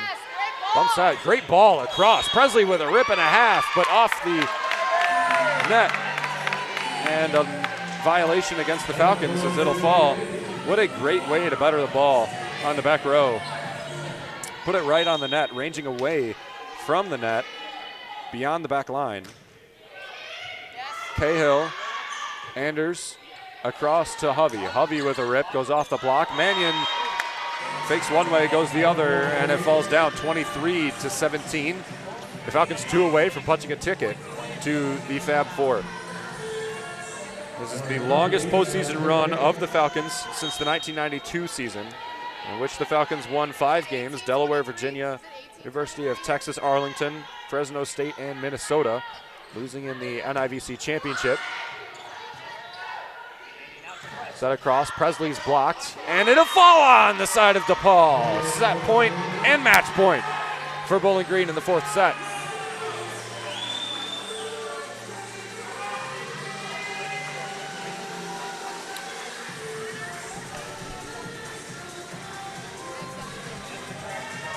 (24-17), Bowling Green.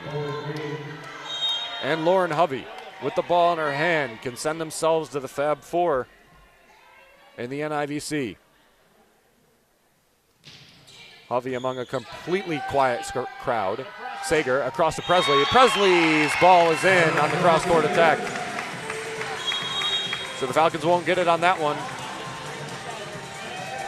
But to win by 2, they have 5 more points to play with. The ball is yet to reach 20. Otten back, Andrews on the slide, it's in! The Falcons are going to the Fab Four of the NIVC. 3 straight wins for Bowling Green in the National Invitational Volleyball Championship. It's the end of the line for DePaul as they head back to the handshake line. Last game played by Jill Presley, Logan Wynn, Audrey Klemp, Rachel Krasowski, possibly Ashley Kujamat, Allie Kindleberger, and Hannah Carl. All seniors or grad students for this DePaul team as they take the handshake line one last time, but the Falcons will advance in the NIVC and will play either St. John's or UConn, a game that will be played on December 12th at 7:30 Eastern Time in St. John's. What a game from the Falcons. 3 matches in a row that Bowling Green has won in 4 sets after dropping the 3rd. We'll take a step back, bring you back with an interview with Alex Del Piombo in a few moments. You're listening to BGVB on WBGU 88.1 FM.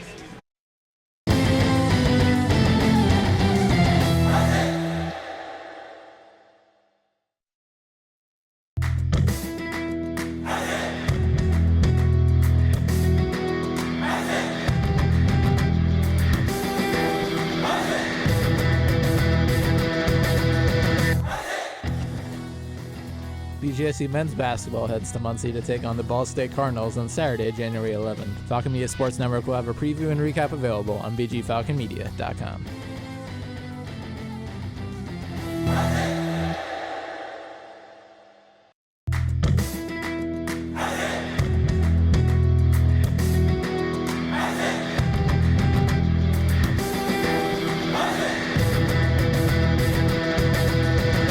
Falcon Hockey wraps up the 2024 calendar year against RIT on December 29th at the Slater Family Ice Arena. Join Falcon Media Sports Network's Ben Korak and Daniel Reidner at 2:45 for pregame and 3 p.m. for puck drop on WBGU 88.1 FM.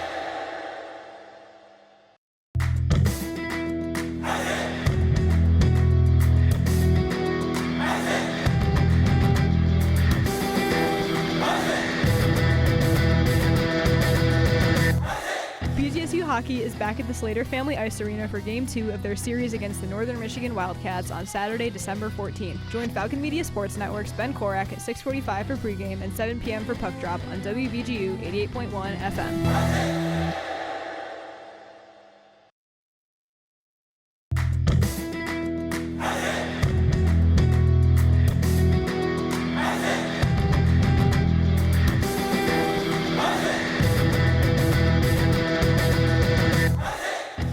Falcon Hockey returns to Slater Family Ice Arena to face Northern Michigan on Friday, December 13th. Join Falcon Media Sports Network's Ben Korak and Nathan Burkett at 6:45 for pregame and 7 p.m. for puck drop on WBGU 88.1 FM.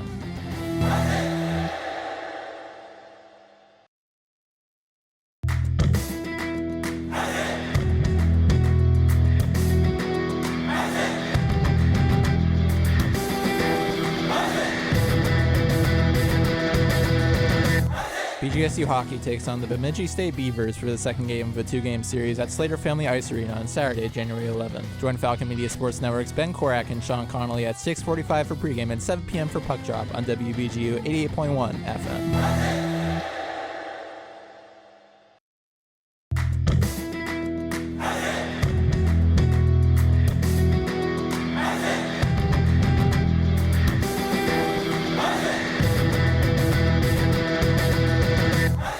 BGSU Hockey heads back to Slater Family Ice Arena for the first game of a revenge series against the Bemidji State Beavers on Friday, January 10th. Catch Falcon Media Sports Network's Ben Korak and Sean Connolly at 6:45 for pregame and 7 p.m. for puck drop on WBGU 88.1 FM.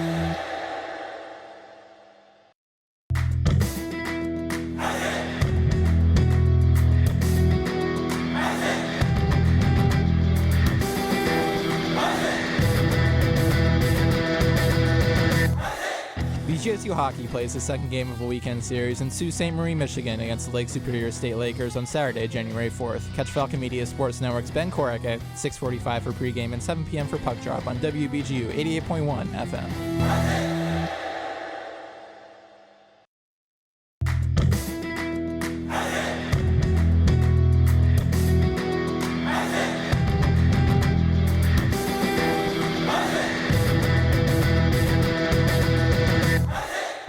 Bowling Green Hockey kicks off the new year with a road trip to Lake Superior State University to face the Lakers on Friday, January 3rd. Join Falcon Media Sports Network's Ben Korak for the call with pregame starting at 6:45 p.m. only on WBGU 88.1 FM.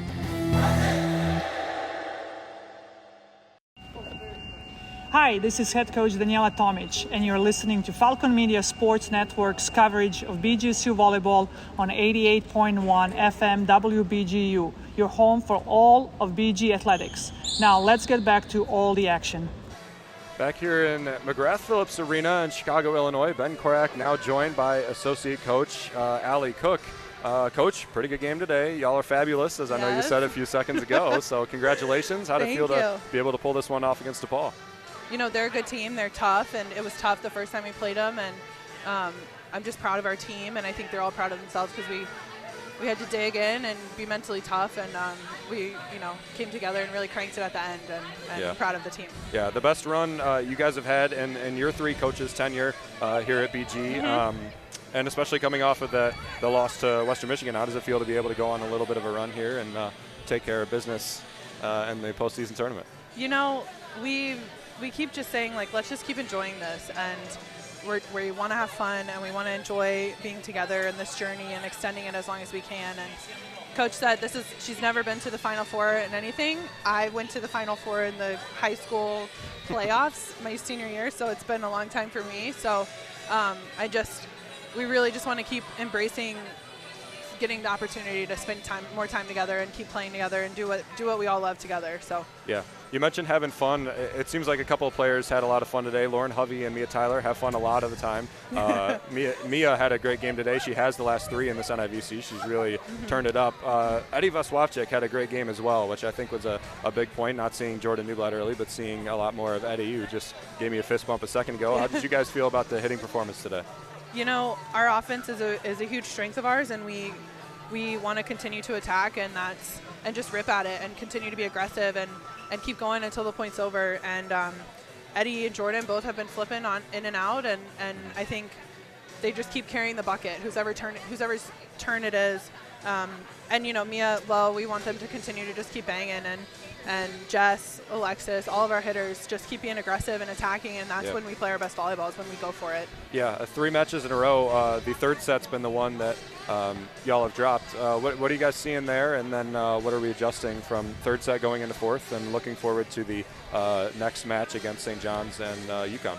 The same thing, continue to attack. I think in the third, DePaul cranked it a little bit, that, you know, they're trying to extend the match and stay in the game and extend their season. We're trying to finish it, and I think we let off the gas a little bit, and they also cranked it. They got us a little more out of system and serve receive, and so we need to continue. Like, let's consistently stay on the gas and be aggressive and not let up and not let another team, you know, give them points. We want to always make the other team earn all their points, and I think we gave them some in the third set, and that let them get a little taste of winning, and you know, we want to take that away from them. So yeah, well, Coach, good luck against St. John's and UConn. I'm sure we'll be there with you in some capacity. So good luck and congratulations again. Thank you. We'll be back in just a few moments, bring you a short little post game. You're listening to BGVB on WBGU 88.1 FM.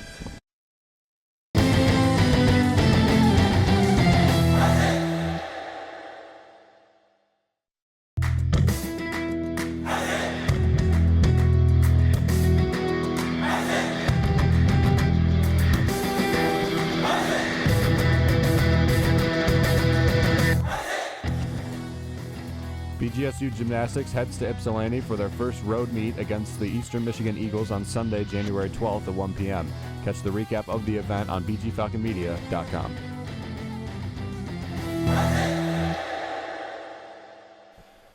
Back here in McGrath-Phillips Arena, Bowling Green with a final set score of 3-1, 25-14 in the first, 25-19 in the second, and 25-18 in the fourth, dropping that third set 25-17, only allowing DePaul to reach 20 points once. An impressive defensive as well as offensive presence from Bowling Green today. On the stat sheet, we'll cover DePaul first. Jill Presley with 15 kills, Megan Scholes with 10 and only 16 attempts for a .562 hitting percentage, the best of either squad with more than 5 kills registered. Allie Kinderberger had 8. Amanda Sager as a setter had 3, but she had 32 assists and 6 digs as well. Rachel Krasowski had a great game as well, the best defensive player for DePaul with 13 digs, 8 assists, and 3 aces in this game, as well as her 2 total attacking attempts, which didn't land. But she played fantastic in this game, gave DePaul the best chance of winning, but it ended up being futile by the end of the game. On the side of the Falcons, Lauren Hovey, 17 kills, Mia Tyler, 14. That's her third straight game of 14 kills exactly. All three of them being in the NIVC against Binghamton, then Wright State, and now against DePaul as well. Edita Veswapchik, great game, 9 kills, 3 errors, 17 total attempts for a .353 hitting percentage, tied for her second highest total of the season. Jessica Andrews with 8 kills on 12 attempts and 1 error for .583 hitting percentage. Alexis Mattil with 3 kills, 2 errors, 13 total attempts. A rare, not great offensive game for her. Amanda Otten 2 for 6, and Jordan Newblatt 1 for 4. Otten also had 42 assists, 3 aces, 6 digs, and 4 total blocks. So your Falcon Media Sports Network player of the game, if I had to nominate one, it would be Amanda Otten. 42 assists, 3 aces, 6 digs, 4 blocks, and 2 kills. Hard to argue with an across-the-board performance that we saw from Amanda Otten today. Bowling Green finished with only 9 more attacking attempts, 12 more kills, 4 less errors, a 120-point differential, and hitting percentage, far more assists, 6 more aces, the same amount of digs, 1 less block, but a side-out percentage that was far greater than DePaul's, and that eventually inevitably propelled them toward their third victory in a row and their third straight in the NIVC. So our next broadcast with Bowling Green Volleyball is to be determined, but we can assure you that it will be against St. John's or UConn. That game will play Thursday at December 12th at 7:30 p.m. Eastern Time. So if you want to keep track of that one on a live stats page and see who Bowling Green's going to play, you are perfectly welcome to. The Falcon Media Sports Network will have a call of the BG versus whoever it may be game. And also this coming weekend, 7:07 p.m. in Slater Family Ice Arena, Northern Michigan versus Bowling Green hockey. Tune into that game to listen to a Falcon hockey team that's taken some strides forward in the CCHA. Northern Michigan's also the worst team in the CCHA, so you should be able to listen to and or view 2 wins for Bowling Green hockey this coming weekend. Special thank you to Tyler Kavlitz, who was our board operator today. Tyler, also the production director for the Falcon Media Sports Network. Thank you for setting aside the time today on short notice to call this game, and hopefully you don't have to do the next one of BGVB. That'll also be short notice. Again, Ben Korak here from the Falcon Media Sports Network, and you are listening to BGVB exclusively on WBGU 88.1 FM.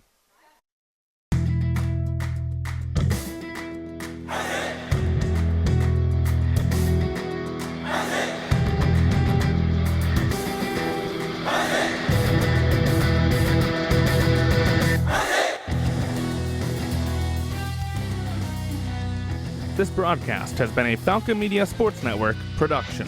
For more updates, follow Falcon Media Sports Network on Twitter X at BG_FMSN, BG Falcon Media on Instagram, Facebook, and YouTube, and head over to BGFalconMedia.com.